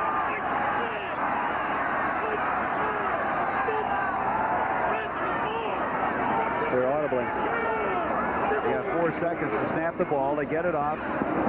Scotty Graham, the fullback, inside the 30 to the 29-yard line. A gain of about 3. 30 seconds now left in this third quarter. Little cat and mouse going on out there. Now LSU is disguising their coverages more, changing looks, looking at a 3-deep type zone, then moving it to a 2-deep looking thing and all that. And he audibled, I thought, on the line of scrimmage. John Cooper's got to be pleased. His team has really bounced back from last week. Playing the 6th-ranked team in the country, and right now playing them very, very well. From the 30, make it 2nd and 8. Coming after him. And Fry saw it. Like it. And he is instead going to bring us to the end of the third quarter of play. We've gone through 3 quarters here at Ohio Stadium. LSU 23, Ohio State 17. As you can see, the rain starting to fall here at Ohio Stadium as we begin the fourth quarter. LSU 23, Ohio State 17. The Buckeyes have the ball at the LSU 30. 2nd and 8. LSU hasn't given up a point in the fourth quarter this year. Of course, it's only been 2 games. Fry, who is 14 of 20, 181 yards, will take the snap. Gives to Graham, and Graham didn't get much on that play, maybe a couple of yards. It'll be 3rd down, still 6 yards to go. Dunbar, Sancho combining on the stop along with Osbury. Sancho's made a big play in this game. That sack you might recall earlier, coming from the backside, making the Buckeyes settle for the field goal. 3rd and 6. It's kind of an interesting call on that last 2nd and 8. Nothing really developed on it at all. It was. I thought they were going to go outside and toss the ball toward that wingback set up there, but they didn't. Shows you how much I know. Olive split to the near side. Graham to the top of the field. Fry back on 3rd and 6. Throwing. The catch is made, but it's not going to be enough for the first down. It was Ellis with Osbury dragging him out of bounds, and they're about 2 yards short of the first down. If he'd have gone to the crossing pattern underneath with a halfback, Carlos Snow, there was nobody on him, and it looked like somebody blew the coverage and turned him loose. And he threw the crossing pattern to the tight end instead. Wow! He misread that one. Didn't misread it. He just didn't find the guy. So Morrow now will come in and attempt a field goal. He had a 35-yarder in the 3rd quarter. This is going to be from 41 yards out. He hadn't missed one this year. He can't get much better than that. Scott Powell will hold. Tom Moore to snap it to the 13:31 mark. The kick on the way by O'Morrow. And O'Morrow for the year is now 7 of 7. They were concerned about replacing Matt France from a year ago. But O'Morrow is just continuing the tradition. And again, we have a 3-point game. We help protect your plans and dreams. Our agents are the key. Together we make America work. We're USF&G. From the mountains edge to the ocean's edge, we insure you every day. Recapping the game, you can see LSU on top early, 3-0. Big scoring 2nd quarter. And interestingly enough, as Dick Vermeil just pointed out, LSU gave up their first points of the 4th quarter this year on that field goal by Morrow just a moment ago. 23-20. The Tigers. Morrow will be kicking off to Fuller and Watkins back deep. The lights are on here on this side of the stadium. Continues to drizzle. As the Scarlet and Gray down by 3. Oh, he missed that one. Boy, did he ever. Look like my golf shot. I was going to say that, but I didn't want to offend you. Well, let's take this opportunity to bring you the Honda Scholar Athlete of the Week. Proudly presented and sponsored by Honda. This week's award goes to Gary Gilbert, a senior center from the University of Oregon. Last weekend, he, along with the Oregon offensive line, opened up holes which allowed the Ducks to rush for 285 yards in a 43-28 victory over Washington State. Honda will present a check for $2,000 to the General Scholarship Fund of the University of Oregon. Boy, Rich Brooks and the Ducks, they're considered by many to be a real sleeper in the Pac-10. Rich Brooks has done a good job up there every year. Really, he has. You consider, you know, they're not in the area where they got 80 high schools playing great football right around you. I mean, they've got to go out and get the guys in the state and out of state as well. This is Oregon-type weather, though, isn't it? Yeah. So Morrow, after the 5-yard penalty, will kick from the 30. The kickoff return so far in this ballgame by both teams has been a very exciting play. And another bad kick. And another one that is going to go out of bounds, and we'll just continue. You know what they're doing? I promise you that what they've done, they've asked the kicker to squib kick it. You know, kick it low and driving it so they can't get the return, and it's fouled up his normal style of kicking. Overcoaching, is that what you're telling me? No, it's not overcoaching. It's a good thing to do from time to time to change up. But a lot of kickers aren't, you know, real good at changing the type of kick that they normally hit. Well, look at O'Morrow. He hasn't missed a field goal all year long, and now he's having such a tough time. So now they'll be kicking back at the other 5-yard penalty. Further back to the 25 is where they'll go. When I say that overcoaching, I have to laugh because no one ever accused me of that, I'll tell you that. But some of those kickers, you know, some coaches don't even talk to them. What do you mean overcoach them, huh? That's right. I had to think about that for a moment.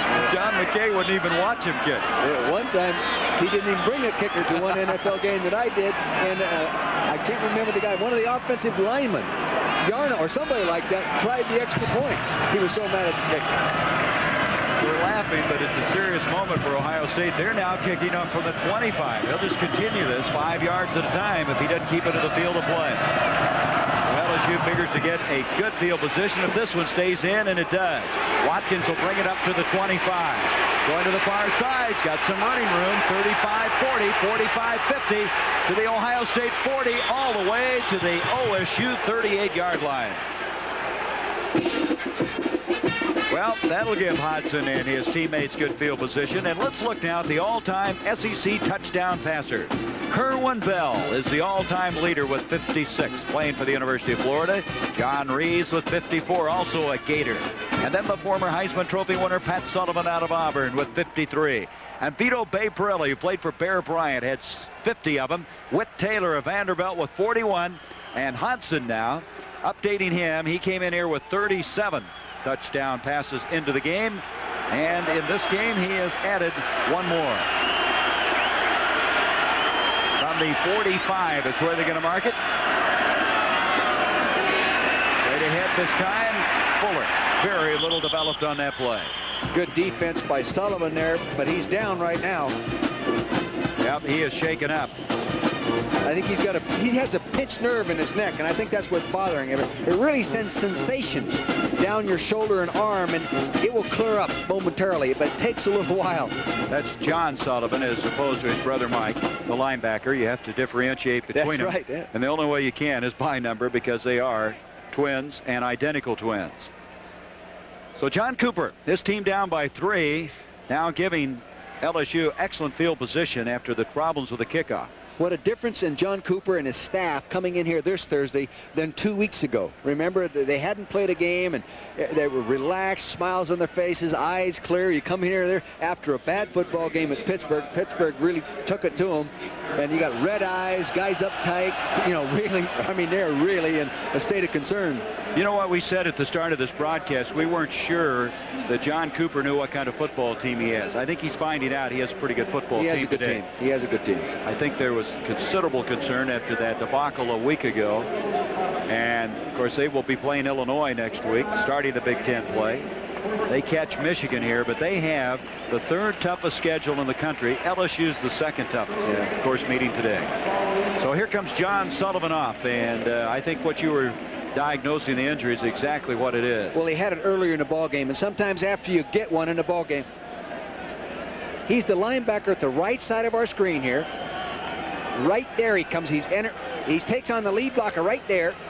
You can see him. He goes right down, and not even kind of a vicious hit or anything, but you just catch that shoulder pad wrong in that shoulder area, and you can get that pinched nerve. So he comes off the field. It's now 2nd and 8 for LSU. 12:47 left in the game. The rain continuing to come down.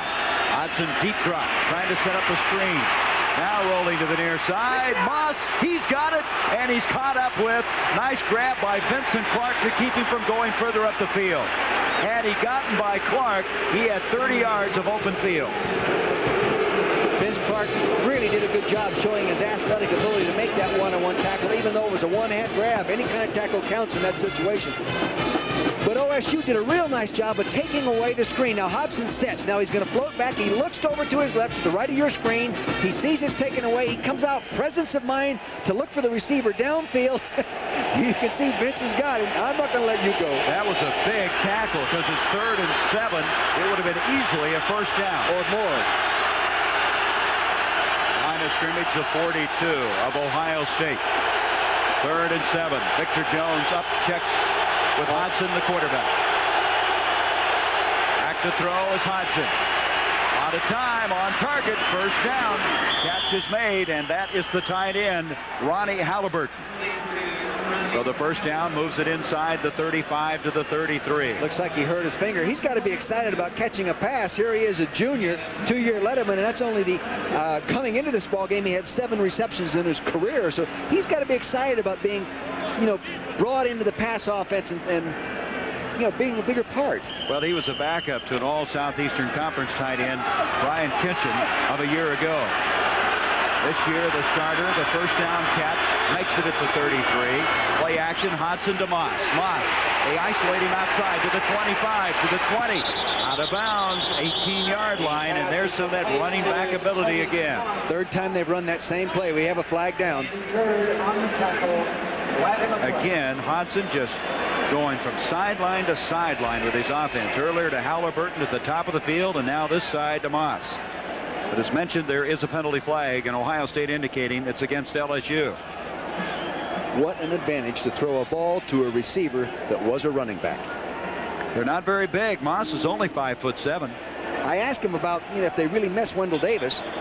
You know, the fine receiver caught 72 balls last year. He's now in the National Football League with the Chicago Bears. He said, yeah, we missed the great individual catch, but these guys are better runners after they catch the short one. Now we had an ineligible man downfield, and then it looked like they picked the flag up. Huh. I don't know what they've got going on there.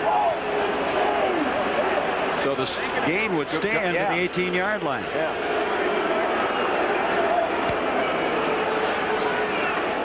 I'd like to see an official admit he made a mistake. You know, that shows some class. The flag for ineligible receiver, downfield by the offense, was waved off. The ball was behind the line. See, you're allowed to be downfield. Just what, 1 yard in college football? So anyway, it's at the 18-yard line now, first down. Crowd not very happy about that. 11:21 to go now in the third quarter. Hodson to Fuller. Fuller looking for some running room, and he is bent backwards at the 15-yard line. That was John Sullivan, who just came back into the game. He was out momentarily and came in and put on some hit. You aren't going to keep that kind of kid out of a football game. Their attitude is so good, and they have such strong desires because of how they think. They're so motivated. You can't keep that guy, and plus they're an inspiration to the rest of the football team. Well, you look at him, they're not all that big. Mike, the nose guard, 6'2", 241, and this guy, 6'2", 237. That's not real big. In fact, probably not big enough to be playing, but they've got the heart to go. The nose guard's a minute older, though.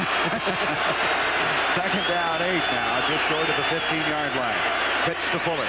Fuller trying to turn the corner. He's to the 11-yard line, 2 yards short of the first down. Mike Showalter hanging tough in there, along with David Brown coming up from the free safety spot. You know, he's in a position right now that a field goal just ties it up, so he's really thinking about getting that thing in the end zone. Third down, still almost 3. Let's make it a long 2. You see the time remaining. LSU at the Ohio State 11-yard line. Gary, would you say that they're saying we've got two downs for the first down?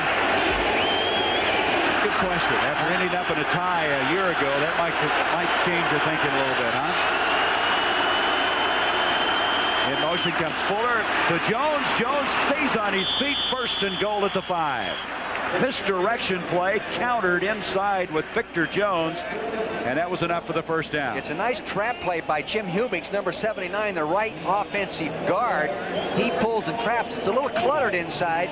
He hands it off inside after the motion. You see the big guard pull in the middle of your screen. He hands it off. Now this is just good step-in effort by Jones. He spins off there. Should have had some other red jerseys on him if they're going to prevent those spinning type moves forward downfield, especially in this area, Gary. First and goal at the 6-yard line. Wing T right this time. Give to Jones again. Jones inside the 5 to the 4. It'll be second and goal there. Victor Jones isn't all that big. He's 5'9", 198 pounds. But he was also the state powerlifting champion and state 180-pound wrestling champion. So, you know, he's really compact and put together.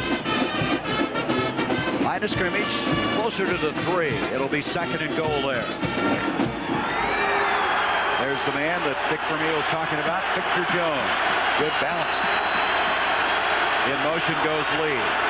Hodson, back to throw, rolling near side. End zone, overthrown. Halliburton, the intended receiver. Good pressure by McRae, number 99. He's played good football game today. He played good last week. He played well last week against Pittsburgh in a losing effort. Halliburton, a big, imposing target at 6'4", but there just wasn't enough room in the back of that end zone. Third and goal from the 3-yard line. All right, you're on the sideline. You're the coach now. Are you saying 2 downs for the touchdown or 1 down and field goal? Come on, make a I'm decision. a broadcaster. That's the reason I never went into coaching. What are you going to do? I go 2 downs. Would you? All right, let's see what happens if they need that other down. Third and goal from the 3. Over the top. Lee can't hang on. Good defense, and I mean good defense by Vincent Clark. See, he was not thinking 2 downs or they wouldn't have thrown the ball. He was thinking 1 down, touchdown. If I don't get the touchdown, I kick the field goal. That's why he's coaching. He makes those decisions. Here you here. See him laying it up right over the feet. He at the corner. Throw it high and over the outside shoulder. Right where it had to be.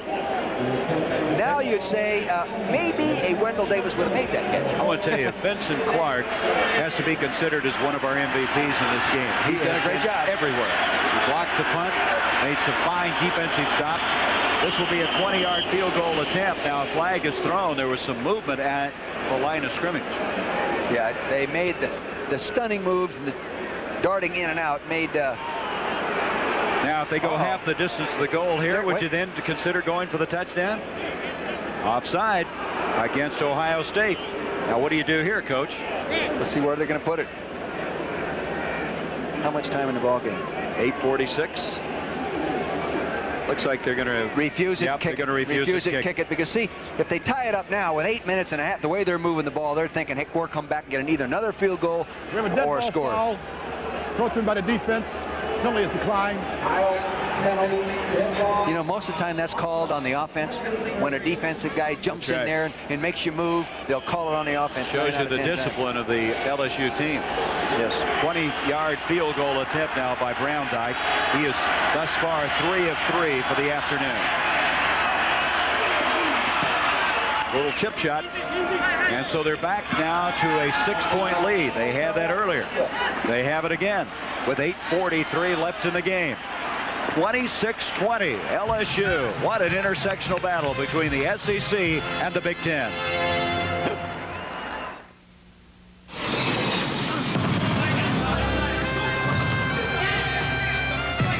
This year, 24 men and women are going to Seoul, Korea. Going for the gold.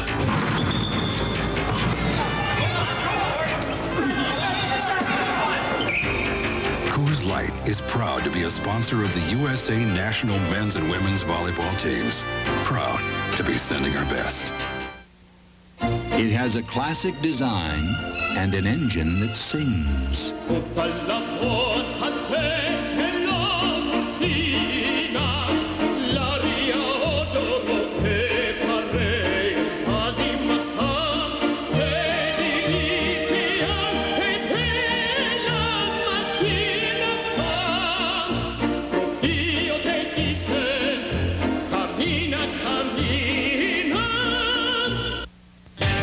Driver Danny Sullivan leads Cart's finest at the Bosch Sparkplug Grand Prix. The battle for the national championship heats up tomorrow on ABC Sports. The Bosch Grand Prix. Vermeil, I know you love car racing. I do. You know, Bobby Rahal lives right here in this general area. He'll be there. It's a 1-mile track here in Pennsylvania. It's a nice track. I've been up there. You went to the Indy 500 this year, didn't you? Yeah. When I grew up, I wanted to be an Indianapolis driver. That was my desire. Well, wasn't your dad a mechanic? Well, yeah, he ran an old garage, and he was in auto racing all his life. Huh. Brown Dyke, who's 4 for 4 in the field goal kicking department, will kick off 26-20, and he squibs it along the ground. I don't blame him. I don't either. Picked up by Bobby Olive. Olive having trouble with his footing. Now in trouble, reverses field, and is this going to pay off or not? Not much. Gets back out to about 24 and drilled out into the running track. And this partisan Ohio State crowd thought there maybe was a late hit. Near the conclusion of today's game, we'll be participating in an 18-year-old tradition, selecting a Chevrolet Most Valuable Player of the Game from each of the teams. And Chevrolet will donate a $1,000 scholarship in each player's name to each school to further assist qualified students in the pursuit of excellence in all chosen fields. That's coming up at the end of this one. We still have 8:33 to go in it. 26-20 LSU. The Buckeyes have the football at their own 25. Jeff Graham seeing a lot of action in this ball game. Comes split to the near side.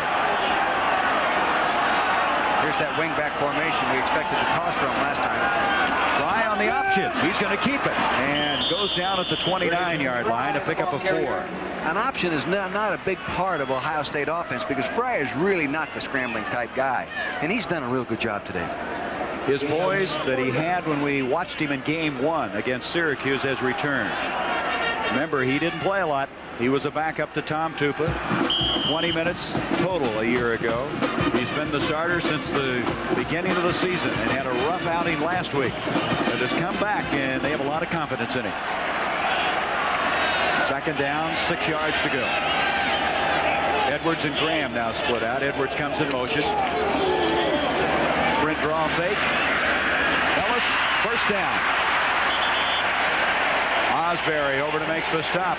Very well executed. Again, good ball handling by Fry. And a nice action throw. You know, that's not an easy throw to come off play action like this. You'll note he's going to make a play action fake this way, bring the tight end, and throw that back coming off an action coming to his left. Not an easy throw, Gary. See, he comes off, makes a nice draw fake right there. Now he plants, sets up, turns back, has good time, pretty good protection by the offensive line. There he finds his tight end, gets the first down. Osbury puts him out. Boy, when Ellis catches that ball, he puts it away, doesn't he? Yes, he does. After that one that was dropped earlier. From the 36, Fry rolling out near side, pumps once, sets, throws, going deep. Down Arizala, he collides with Mike Mays, and it goes incomplete. That was an out and up, and they weren't really into a man coverage, playing him tight. So he just sat back there and let him make the little out move and then go up and covered it nicely. That'll get their attention. Mays really hasn't figured that much in this football game. The cornerback who tore up a knee, he was a former running back, now has come back to play very well at that cornerback spot for Mike Archer.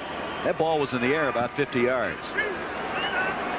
Line of scrimmage, the 36, second down 10, 7:38 to go in the game. 6-point lead for the LSU Tigers.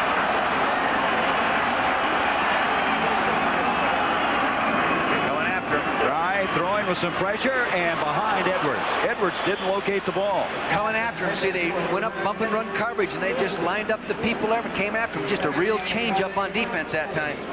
Here you can see now Mike Mays, 24, up playing him real tight. He's got him one-on-one, no help, bump and run. Now when Mays just follows his helmet. When he turns back, he turns back. Good defense, really. Though if the ball was thrown low into the outside like you'd like it to be in that situation, it would have been a completed pass. So it's a third down now for John Cooper's team. You say, thank heavens for defensive linebacker pressure on the quarterback in that situation.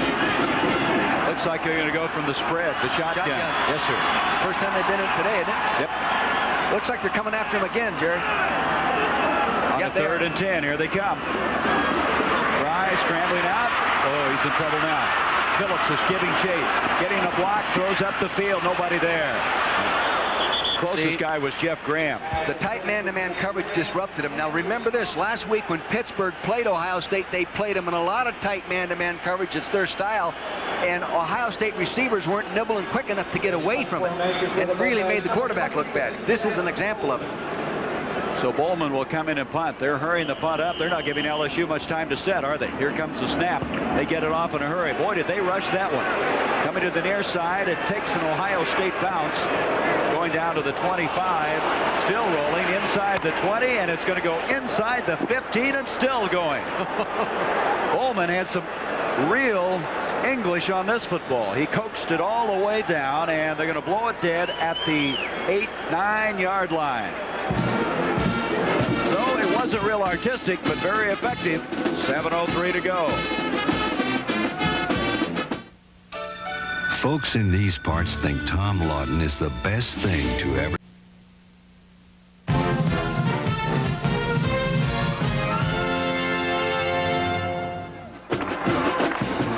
The Ohio State University, and right now in the midst of all of this, 90,000 plus. LSU with a 6-point lead. They ruled on that last punt by Bowman that his teammates touched it at the 25, so they bring it out to the 25, so all that roll was not given to the Buckeyes.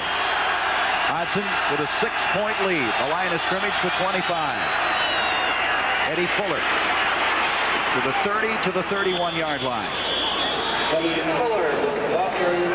Gain of 5, second of 5. Mike Showalter made the stop. Look at all the outstanding quarterbacks, Dick, that have come out of the Bayou country. Terry Bradshaw, of course, Doug Williams now playing for the Redskins. Burt Jones, what a brilliant quarterback he was. Bobby Hebert now with the Saints. Bubba Brister for the Steelers. David Woodley. Pretty good group. Bobby Hebert from Cutoff, Louisiana. No relation to the Hebert playing back on linebacker. They tell me that's a very familiar name down in that area. On a second down, Fuller, good run, staying on his feet, still on his feet, and he has the first down. That great knee action, Here you're going to take a look at the old counter gap play, pulling the offside guard and tackle, does a nice job, a little counter step by the tailback. He's going to step one side, allowing these two people to get over at the point of attack. Here they come. One guy's supposed to kick out, the other guy's seal. There's a kick out right there. Here he is. Now watch the knee action. See, Gary keeps those knees moving. First down. Kind of nice, isn't it, when you lose a 1,000-yard rusher in Harvey Williams and could go to a guy like Eddie Fuller. Yeah, that really is. That shows you that recruiting is very important. Players make a better coach out of you, right? They do help. Less than 6 to go in this game now. First down for the Tigers. Fuller again. Eddie Fuller diving in across the 40 to the 42-yard line. Jim Peel out of Beaver Falls, Pennsylvania, the leading tackler coming into this ball game, makes another stop. I think what they're going to do is give a little responsibility for the rest of this ball game to that offensive line. So you guys are supposed to be pretty good. Let's see you block these guys and maintain ball control and eat it up. Well, there's not much that Tommy Hodson can't do. If there is, I'd like to know what it is. I don't know what it is. I don't know how he is good. And we know he doesn't have enough money to buy him steak dinner, so he only buys his offensive line a pizza, right, on Thursday nights? Well, when he gets the NFL, maybe he can play those linemen a little better, huh? He'll have enough then, I promise you. Here is Fuller out to the 45-yard line. A 2nd and 7 to the 45, still 4 yards short of the first down. McCready making the stop again.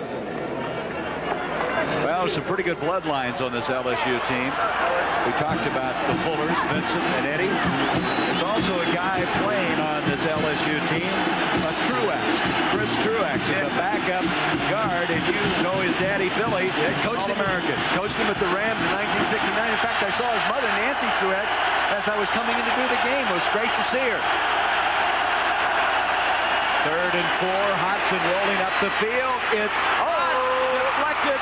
Lee to the 10, 5, touchdown LSU. Can't believe that.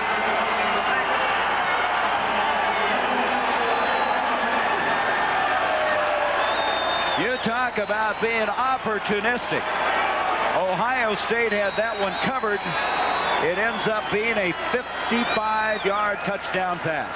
Actually, it's a pattern designed to stretch the zone. Man going really deep, then man, you'll see the man in the middle of the screen, Moss working outside. You saw the wide receiver right here, number 26, Lee, stretching it. The ball is tipped to him. Not a design play, but it all counts in this game. The guy that tipped it out was Moss. That's the pattern. They've thrown it 2 other times in the ballgame, completing it once. Dyke adds the point after. 33-20 with 4:29 left to go in this game. The score is certainly not indicative of how tight this game has been. Well, sometimes you're fortunate. Hodson's thrown a lot of touchdown passes, but he got a break on this one. It's a 3-way stretch zone pattern. Man deep, a man in the middle. Now you're going to see right here, Lee's going to go really deep. Now you have him coming into the slot, and right here the motion man coming flat. You have 1, 2, 3, a 3-man stretch zone. They're trying to hit the man in the seam. It's tipped and batted to the deep man. Going to actually try to get the ball to Moss, number 6, underneath. Now you saw this earlier in the game, completed. You also saw it thrown deep and incomplete out of the back of the end zone. Boy, when it's going your way, it's going your way. You realize of the 19 completions that Hodson has thrown, 12 of them have been to Moss and Lee, and both of them are over 100 yards receiving. That was a 55-yard strike. Hodson 19 of 35 on the day, 296 yards, and now has 39 touchdowns in his career. And this game is indicative of his entire career in terms of ratio of touchdown passes per attempt and per completion. Right on the money. Short kick hauled in by Jim Palmer, and Palmer to the 41. Well, we talked about bloodlines, and we talked about outstanding athletes. What about this guy? Jimmy Ellis, the WBA heavyweight champion from 68 to 70, fighting Oscar Bonavena. Career record of 40-21-1, and he is with Becky Dixon. Thank you very much, Gary. Your son Jeff out there. Jimmy, what do you think about when the ball's in the air and you know that he's the intended receiver? Well, I like to see him catch it and maybe score, get a touchdown, but we don't just get good yardage and make the team look good, you know. Once he catches the ball, he really tucks it away and shows his strength now. Did he get that strength from you?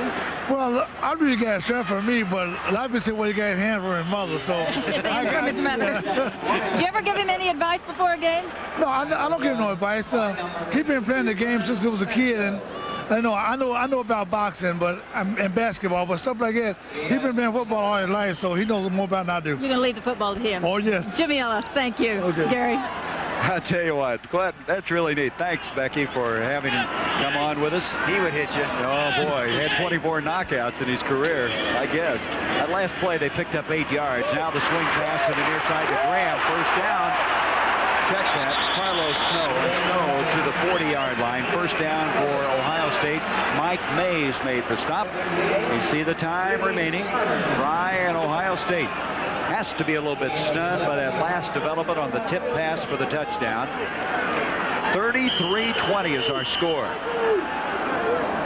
Graham and Olive are split out for the Buckeyes.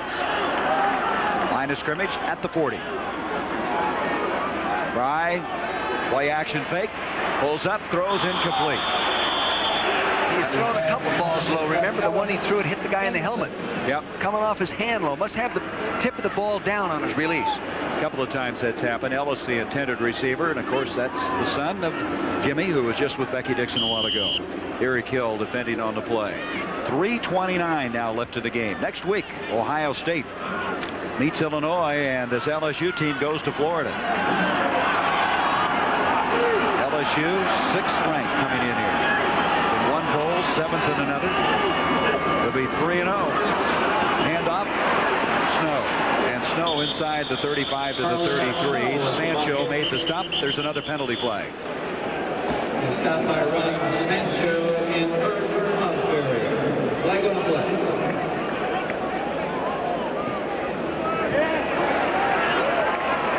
One thing that you wonder about on this as you look at John Cooper, he won the first game. He was carried off the field to the chance of Coop.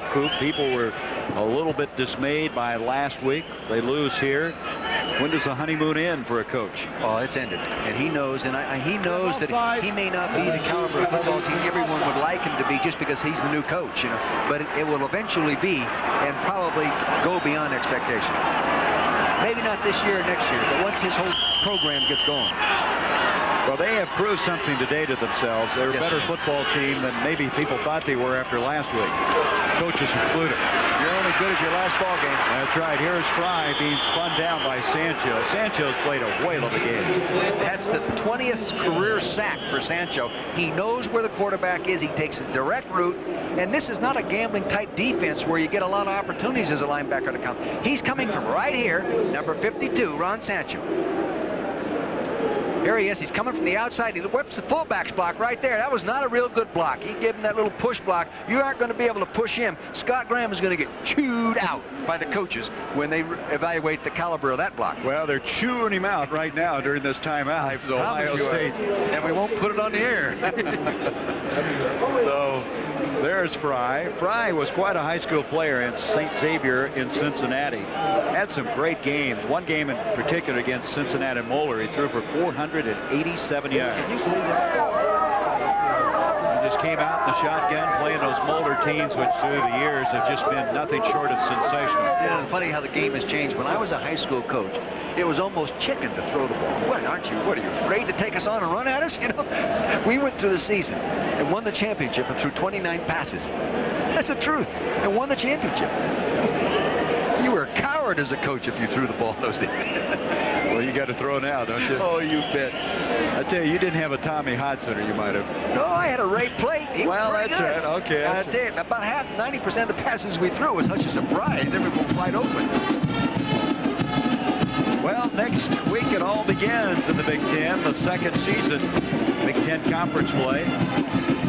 Boy, the way the Big Ten's been going, it's pretty hard to get a handle on who's going to have the favored role. I guess you'd say Michigan still. Look at this. That score a moment ago, Oregon and Rich Brooks. But I guess you'd say Michigan, after their 2 near misses, picking up a win today, would maybe have somewhat of the favorite tag. Iowa's been kind of struggling in the early going. A lot of people have picked them in the preseason. This team is going to be right in the thick of it, but I really believe Michigan's probably in the top 3 teams in the country. Boy, they've lost some tough ones, haven't they? Notre Dame and last week Miami of Florida. On a 3rd and 8, back to throw is Fry. Olive's got it inside the 30, and he'll make it for a first down to the 27-yard line. Jimmy Young made the stop. Ohio Ohio State would like to get back on the scoreboard here with less than 3 minutes to go. Good job of running the play underneath his own coverage. He came right underneath it. Out of something, isn't he? He only weighs 154 pounds. As Jimmy Coletto, the offensive coordinator, put it, we weigh him in ounces. A walk-on, and has certainly been impacting the program. Fry back again on a first down. A lot of time, and on target. Nope, dropped. Edwards had it for a moment. Bernard Edwards tried to come up with it at the 10-yard line. Fry had something on that ball. Threw it nicely. Again, get the nose of the ball down a little too much. As he gets experience, he'll get that thing up. You notice that ball's going down into the turf. Fry now 222 yards passing. Hodson 296. I think the other thing Ohio State found out today is they can have confidence in Carlos Snow, that he'll add a dimension that maybe Workman couldn't give him, the breakaway run. I'll tell you one thing, when he goes back for the kickoff, you've got a chance in any ball game. Graham and Olive split out. Fry throwing, complete. Ooh, is a catch by Snow, and Snow took a real shot from Rudy Harmon. Harmon has hit 3 ball carriers as hard as you can hit anybody, and Snow is not getting up right now. I can understand why not. Harmon puts you down, and he's a big linebacker, 6'2", 225 pounds. Well, while they look Snow over, we're going to take a break. 2:31 left in the game. LSU by 13. Here's why these members of the United States ski team prefer Alka-Seltzer Plus cold medicine. I came down with some mean cold symptoms. I was congested, I was tired, I couldn't breathe through my nose. I took Alka-Seltzer Plus and it helped to remove those cold symptoms. I've got a number of guys that are depending on me, and I have to be out there the next day. And Alka-Seltzer Plus really helps me do that. Alka-Seltzer Plus cold medicine. Fast, effective relief for tough winter colds. Try Alka-Seltzer Plus nighttime cold medicine to relieve.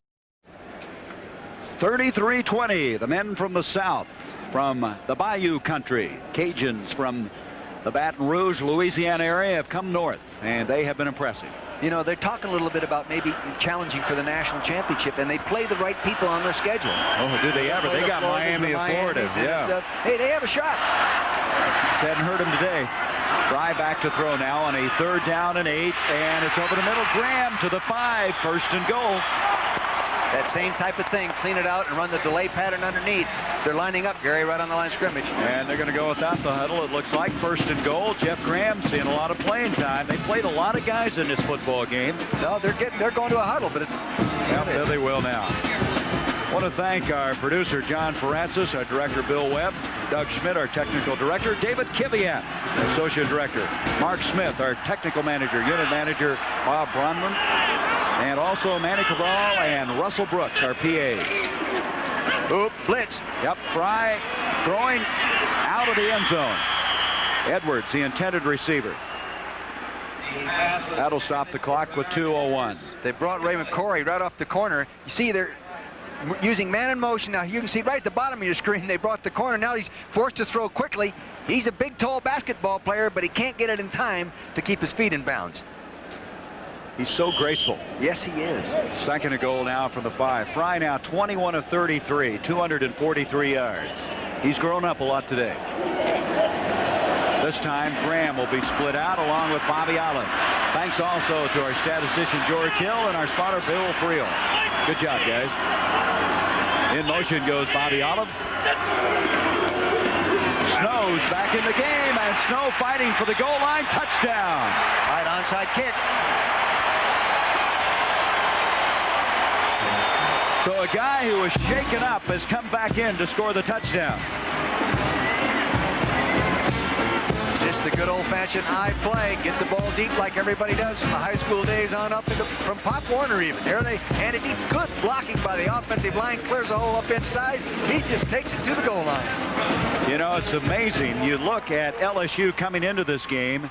They'd given up only 9 points in 2 games. And 26 thus far by OSU. Point after attempt. O'Mara's kick is up, and it's good. 33-27, so we're back to that 6-point spread again. That's been a familiar distance between LSU and Ohio State. We'll come back for the onside kick. Carlos Snow, 2 touchdowns in this game. 21 carries, 90 yards. He's been scintillating on the kickoff return.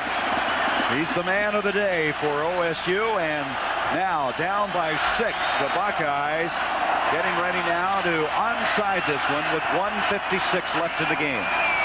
Watched LSU on the practice field yesterday go through both their onside kick and go through their receiving of the onside kick. They're prepared. You notice they'll have receivers and backs and those kind of people in the front wall. The guys that are used to it. They're kicking it. Well, I'll be darned. It goes in for the touchback. They got to get back there, and down it there, the official pulled his flag out. I'm not sure what that's all about. The thinking must have been with 1:56 seconds, we can get the ball back. Huh. It was a strange kick, wasn't it? Well, it's like he kicked off those other kicks. Yeah. Really, I think that's his kick today. Well, anyway, it's at the 20. I'm not sure why the official was calling or pulling his flag out. Pulling his flag out on the near side.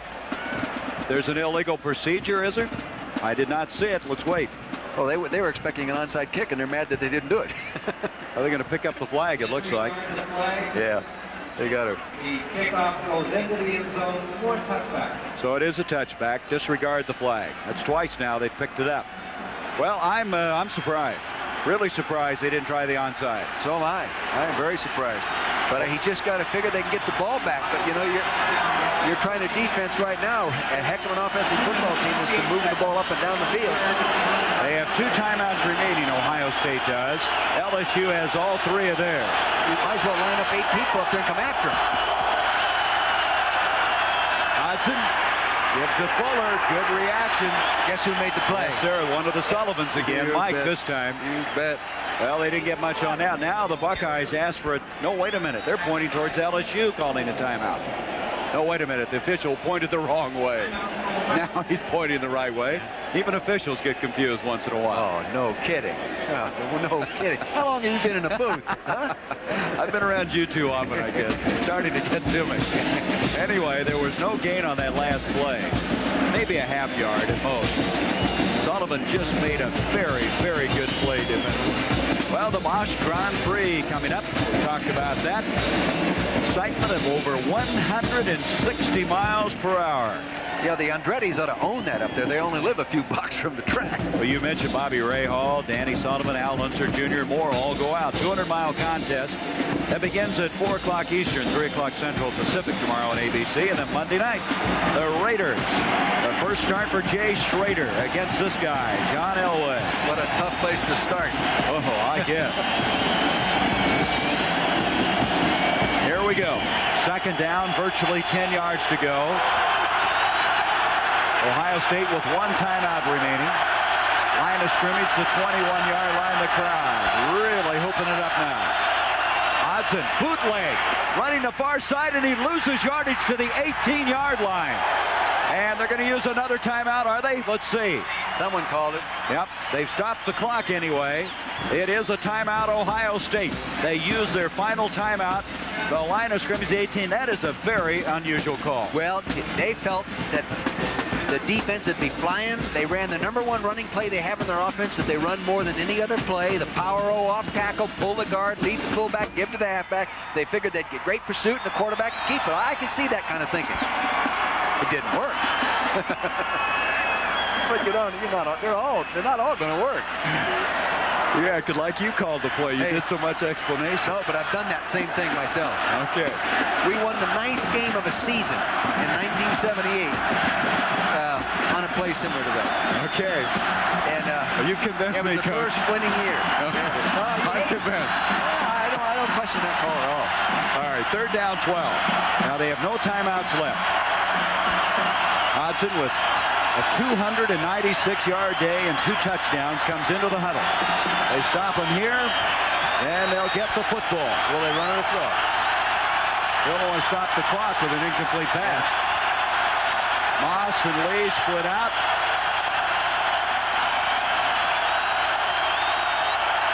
Hodson backs to throw. Setting up. He just threw it away. There's nobody there. Breakdown in communication. They went double zone, and I think he expected the guy. Yeah, Alvin Lee, number 26, that made down the sideline, and he turned back inside. Well, it's a critical time not to be on the same page. Yeah. Well, it happens. These guys aren't the most experienced receivers. Now, you'll notice a guy roll up in his face. Now, he's coming back to the inside, and Hodgson thought he was going to be fading down the sideline. Miscue. See, now what happens? They've got the clock stopped. They don't need that timeout. They're going to get the football before the clock starts. And what did they do in the first quarter? They blocked the punt for a touchdown. Yep. Boys, the crowd into this one now. A 6-point game. 1:38 to go. Ohio State will be coming after Rene Bourgeois, who is back at the 3-yard line. Bobby Olive is back. Now we have a flag. Or at least the official coming in waving one. LSU, by the way, on this series has had the ball only 18 seconds. That's not usually. That's hard to do. That's hard to do. George Hill, our statistician, bringing up that stat. What do we have, a delay of game here? Delay of game on the offense. That's what it is. Delay of game, 5 yards. Boy, is Ohio State fired up. Their linemen jumping up and down. Well, now Bourgeois will punt from the end zone. Now they're going to have good field position. Even if he just fair catches this, they're going to have good. We saw Ron Zook over there with John Cooper. Would they take a safety here? What do you think? No, Would you do that? I don't think. I think they're just going to punt it away. The snap. No, he's going to take a safety.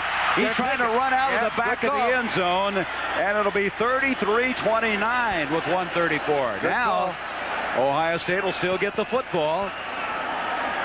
The interesting point about it is you still got to score a touchdown to win the football game. Probably another reason they took the 5-yard penalty, too. Just to push himself back, go ahead, take the safety. So Bourgeois, running for his life, runs out of the ballpark. And very simple play. Just snap the ball straight back there. Now go ahead and take it out. You can see. You can see he's not going to be a running back. Yeah, he's not going to be a running back. And old Vince Clark thought he had the opportunity to block his second punt. 33-29. This has been some football game. So now, but I'll tell you, now they're going to put Snow back there to return it. Because remember, he can punt the football now. Yeah, that's right. I'd put Snow back there.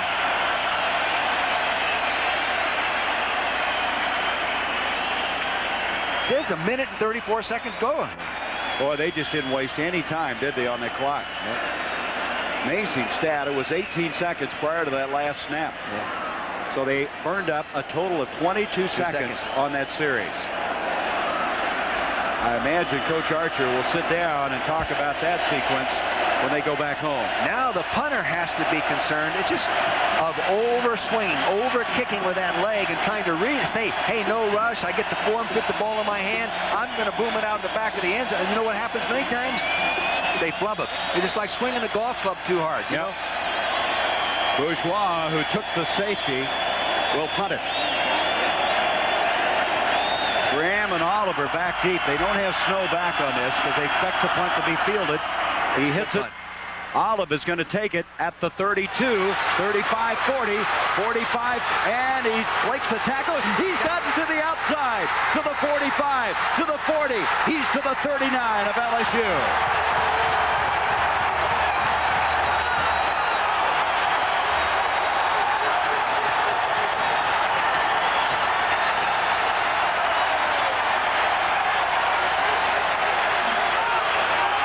Here it is. He does an awfully nice job of taking it, again, straight up field. It's cluttered up in there now, and now he'll make the extreme break. And Jackson, number 35, allows him to the outside. And this kid, again, showing his maneuverability. Here he is, his first opportunity to be a punt returner. Boy, is he going to grow from that experience. After fumbling the first one of the ball game. He's got the confidence back at the 38. No timeouts left now for the Buckeyes. They're coming after him. They're up there playing tight. 1:24 left in the game. Fry stepping up, throwing to the near side. Graham, he's got it. 23-yard line. He was hemmed in and still made the catch. Jeff Graham, first down, 23 of LSU. Mike Mays defending on the play, and John Cooper, I don't think he can believe what has happened in the last few minutes of this game. Well, the team is showing the character that he's, hoping they would demonstrate. He doesn't know him well enough to. And he's remember, never seen him in a situation. This game looked like it was put away on a deflected pass that was caught for a 55-yard touchdown. From the shotgun is Fry. Back on the first down. Throws. And it's caught. Not going anywhere where the ball was snow. He had to go down to make the grab. A pickup of about 3 yards to the 20-yard line. Rudy Harmon, who's played all over the football field, made sure he didn't get up and go any further. That goes back to the decision to kick the ball off and not onside kick it. Was a brilliant decision. Yep. 2nd and 7 now. Fry throwing and almost picked off. Remember, last year at this time, it was LSU that threw the interception at the end of the game that created the tie situation. He's got to be careful not to do that. Osbury and Harmon, the inside linebackers, almost coming up with that. Brings up a 3rd down and 7 from the 20. 44 seconds left in the game. John Cooper trying to make it 2 out of 2 at home in his first year at Ohio State. They have enough time to make the first down. Don't think they have to score. Yes, they're down by 4 points, but they can make a first down here first. Wes Sigenthaler has come in, split to the top of the field, Olive to the near side. Fry now with 261 yards. On a 3rd down 7. Fry, in zone, Olive, he got it, touchdown!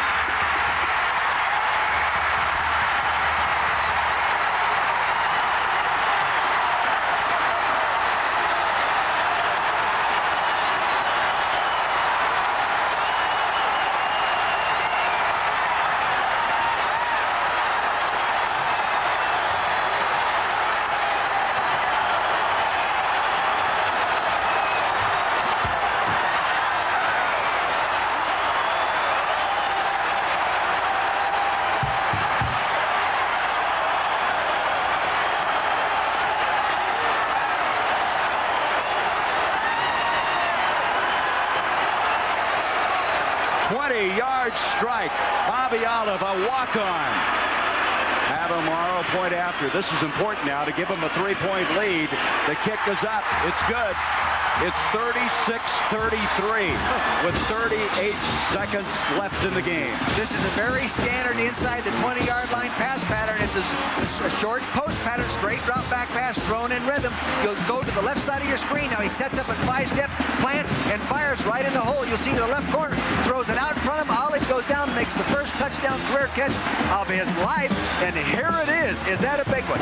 Now, normally when you get man-to-man coverage and they're dogging people in there that you'll have help to the inside, he's given him too much room inside. Mike Mays, number 24, no help in there. Touchdown. Olive, 3 catches, 51 yards, but the last 20, the biggest of his young life, for the touchdown. John Cooper. And we were surprised they didn't onside kick. I know. Well, that's the reason I'm broadcasting. What's your excuse? Not enough experience. But I'll say one thing. A win, if this holds up for Ohio State, can you imagine what it will do for this football team? Getting off the floor after being just hammered last week by Pittsburgh. Embarrassed. The whole coaching staff was embarrassed. But John Cooper has found out what his squad is made out of. Character kids that have been well coached, come out of adversity. The coaching staff has done a heck of a job of getting them prepared to play. I'll tell you one thing. They carried him off the field after they beat Syracuse. What are they going to do after this football game? I don't know, but I know this. Coletto and Young and the rest of the coaches at Ohio State deserve a lot of credit.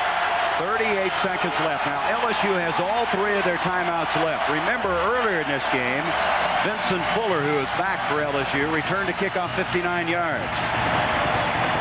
LSU, remember now, has won 14 straight on the road. And that now is in real jeopardy. 36-33, the Buckeyes. Amaro kicks it on the ground. Being fielded short, picked up by Darrell Williams. Williams brings it up to the 30, 35, and dropped there. So here we go. You never want to count Tommy Hodson out. This guy out of Atlanta, Georgia. A walk-on. You know, and that just tells me, there are walk-ons that have gone from walk-ons in college to #1 picks in the NFL. Jimmy Williams, walk-on in Nebraska, #1 pick at Detroit. Michael Sherrod, walk-on at UCLA, #1 pick. Hey, Bobby Olive, look what you have to look forward to. The lights are on. It's dark. Rainy day. And right now, Ohio State trying to hang on with 32 seconds. 66 yards to go for Hodson and company, and he almost had part of it back. It looked like the linebacker, John Sullivan, got a hand on that ball. intended for Tony Moss. Stops the clock. 30, should say, 26 seconds left in the game. You know, I wonder how good the light is down there in that field. I don't think it's real good. The grandstands are light. That ball comes out of a dark end zone like that. It may be tough to see. We have lights on this side, but not on the other side of the field. 26 seconds. At least they're not turned on anyway. Second down, 10. Hodson back again. Near side, a catch made by Halliburton. The tight end dropped at the 38-yard line. Zach Dumas made sure he didn't go any further. 17 seconds now as they spot the football. They mark it now as a timeout called by LSU. They'll have 2 remaining as we have a third down coming up and still about 8 yards to go. You know, Coach Cooper may not have to stomp the grapes this week. Yeah. What was it we said at the top of the show if you joined us late? From Syracuse to Pittsburgh, the Syracuse weekend was drinking the wine. The Pittsburgh weekend was stomping the grapes. From the outhouse or the pit house to the outhouse, whatever. And you know something, handling the highs and lows, it never gets any easier. In fact, it gets tougher because the highs aren't quite as exciting the more you experience them, and the lows are a little bit lower.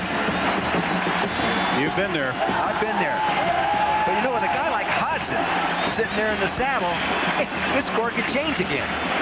Hodson is something special. That guy's something special, the head football coach. Yep. 35 years old, huh? Boy, he's aged a little today, I think. Yeah. Here we go. Third down, 7. 2 timeouts remaining now for LSU.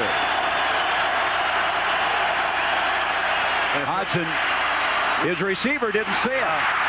Halliburton, the tight end, didn't look back. The ball was there. I think he was forced to throw just a little bit earlier, but he wasn't looking back, as you said. See, they went to those zone-type patterns that were successful earlier in the second half.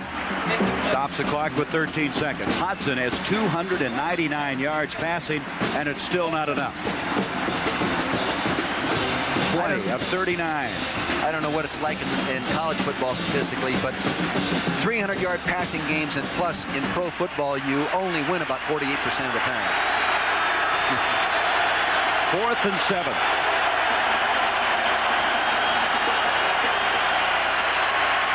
Hodson to Fuller, and it is incomplete, and Ohio State is going to pull it out with 7 seconds left in the game. Look at Cooper trying to keep his troops off the field.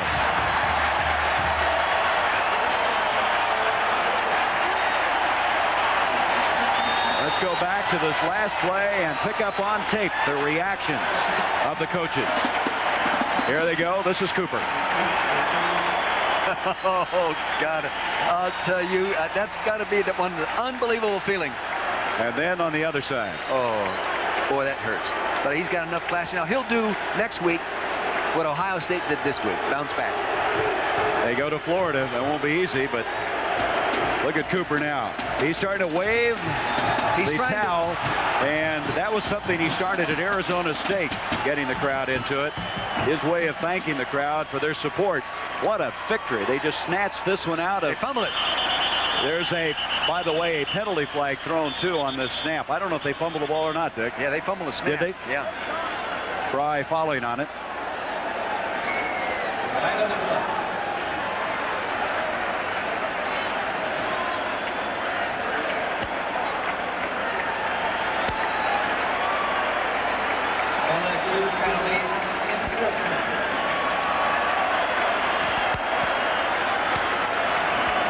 We have a dead ball foul, encroachment by the defense.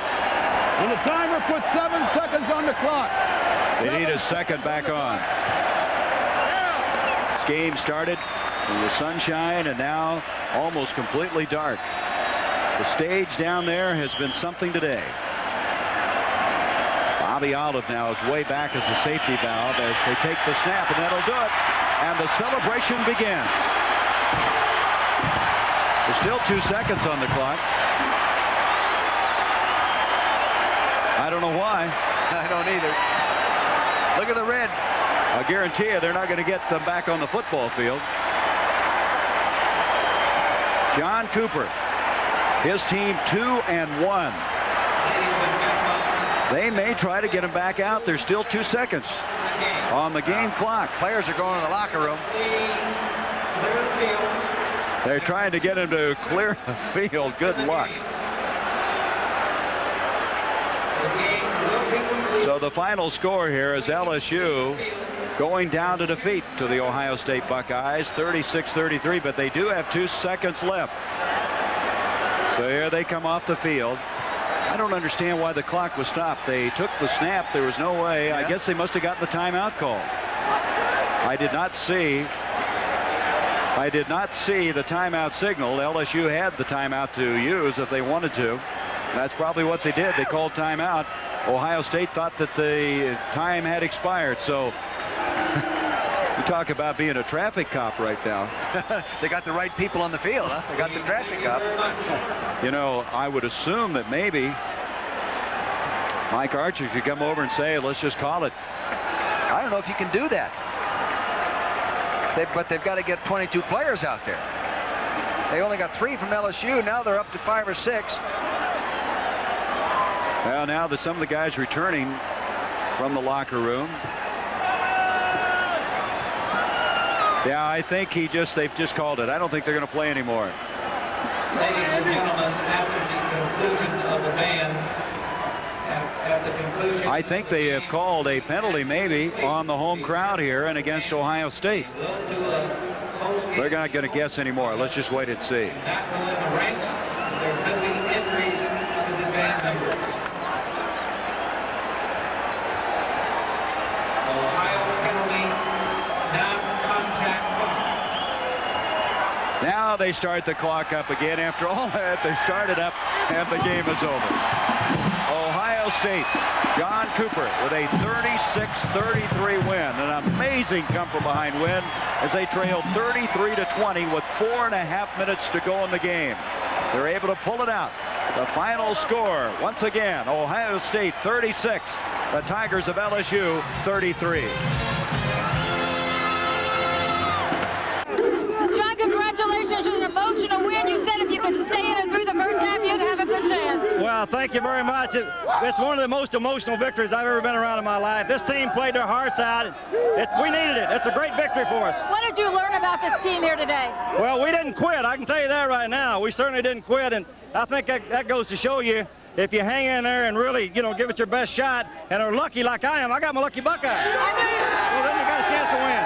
How big a factor was the crowd, the students back here? The crowd really helped us. You got to have that kind of support when you play at home. The home team, the home crowd really helped us win the game. But Becky, we got great fans. We had the second largest crowd to ever watch an Ohio State football game, so it was a great ball game. And what great momentum now heading into the Big Ten Conference. Well, we need it. We need it. We played very poorly last week and played about as good today as we're capable of playing. John Cooper, congratulations. Well, thank you very much. Thank you. All right, Becky, be careful down there. As John Cooper with the victory, the goalposts are trying to tear him down at one end of the field. As John Cooper's team, after trailing 33-20 with 4:29 to go in the game, came back to strike twice. One at the 156 mark on a 5-yard run by Snow, and then that beautiful touchdown pass from Fry to Olive. The Chevrolet most valuable players of the game are Carlos Snow for Ohio State, 21 carries, 90 yards, 2 touchdowns, 5 catches for 41 yards. And Tommy Hodson for LSU, 20 for 40, 299 yards and 2 touchdowns. A check in the amount of $1,000 will be donated by Chevrolet in their names to each school's general scholarship fund to further assist qualified students to advance their educations in all chosen academic fields. Well, Dick Vermeil, the longer you stay around this game, I guess nothing surprises you. Oh, I mean, we're sitting up here. We're looking for the onside kick. LSU has their onside kickoff team in there. I've been affiliated with one other game where that kind of decision made the difference in winning and losing. We did an onside kick was with John Ralston at Stanford University against the University of Oregon. We kicked it off, and we're coaches up in the booth saying onside no. John says we'll kick it off, and we turned around and did the same thing these people did. Well, we're going to go back to this remarkable catch by Awaka and Bobby Olive. The ball was thrown very well, but Olive had to go out and go for it, and he did exactly that. Again, the post pattern. Now, the corner was not receiving any help inside. He probably should have tried to close that off a little bit more, but the ball was thrown way out there in front, and Mark Mays couldn't get in position to defend it. And an exceptionally fine catch. You know, Dick, the thought occurs to me in a game like this, great seasons can be built off of a win like this. Unbelievable. You know, many times a win like this is what makes the difference in your whole program, whether it be college or pro football, and sometimes a loss makes a difference negatively for a guy that's hanging on. Well, he's going to be drinking the wine again. He's not going to be stomping the grapes this week. I hope it's from the Napa Valley. But Cooper, he's become a legend in a short length of time. He was carried off against Syracuse, winning this remarkable game here, and now he starts the run for the Roses. And they will be a real contender for the Roses. And people are taking shots at the Big Ten because they come in here with only 7 wins and all that overall in the conference. But when they get within that conference, they battle each other. I guess what this did was probably salve some wounds, not only for John Cooper, but as you mentioned, the Big Ten. They have lost some very difficult games.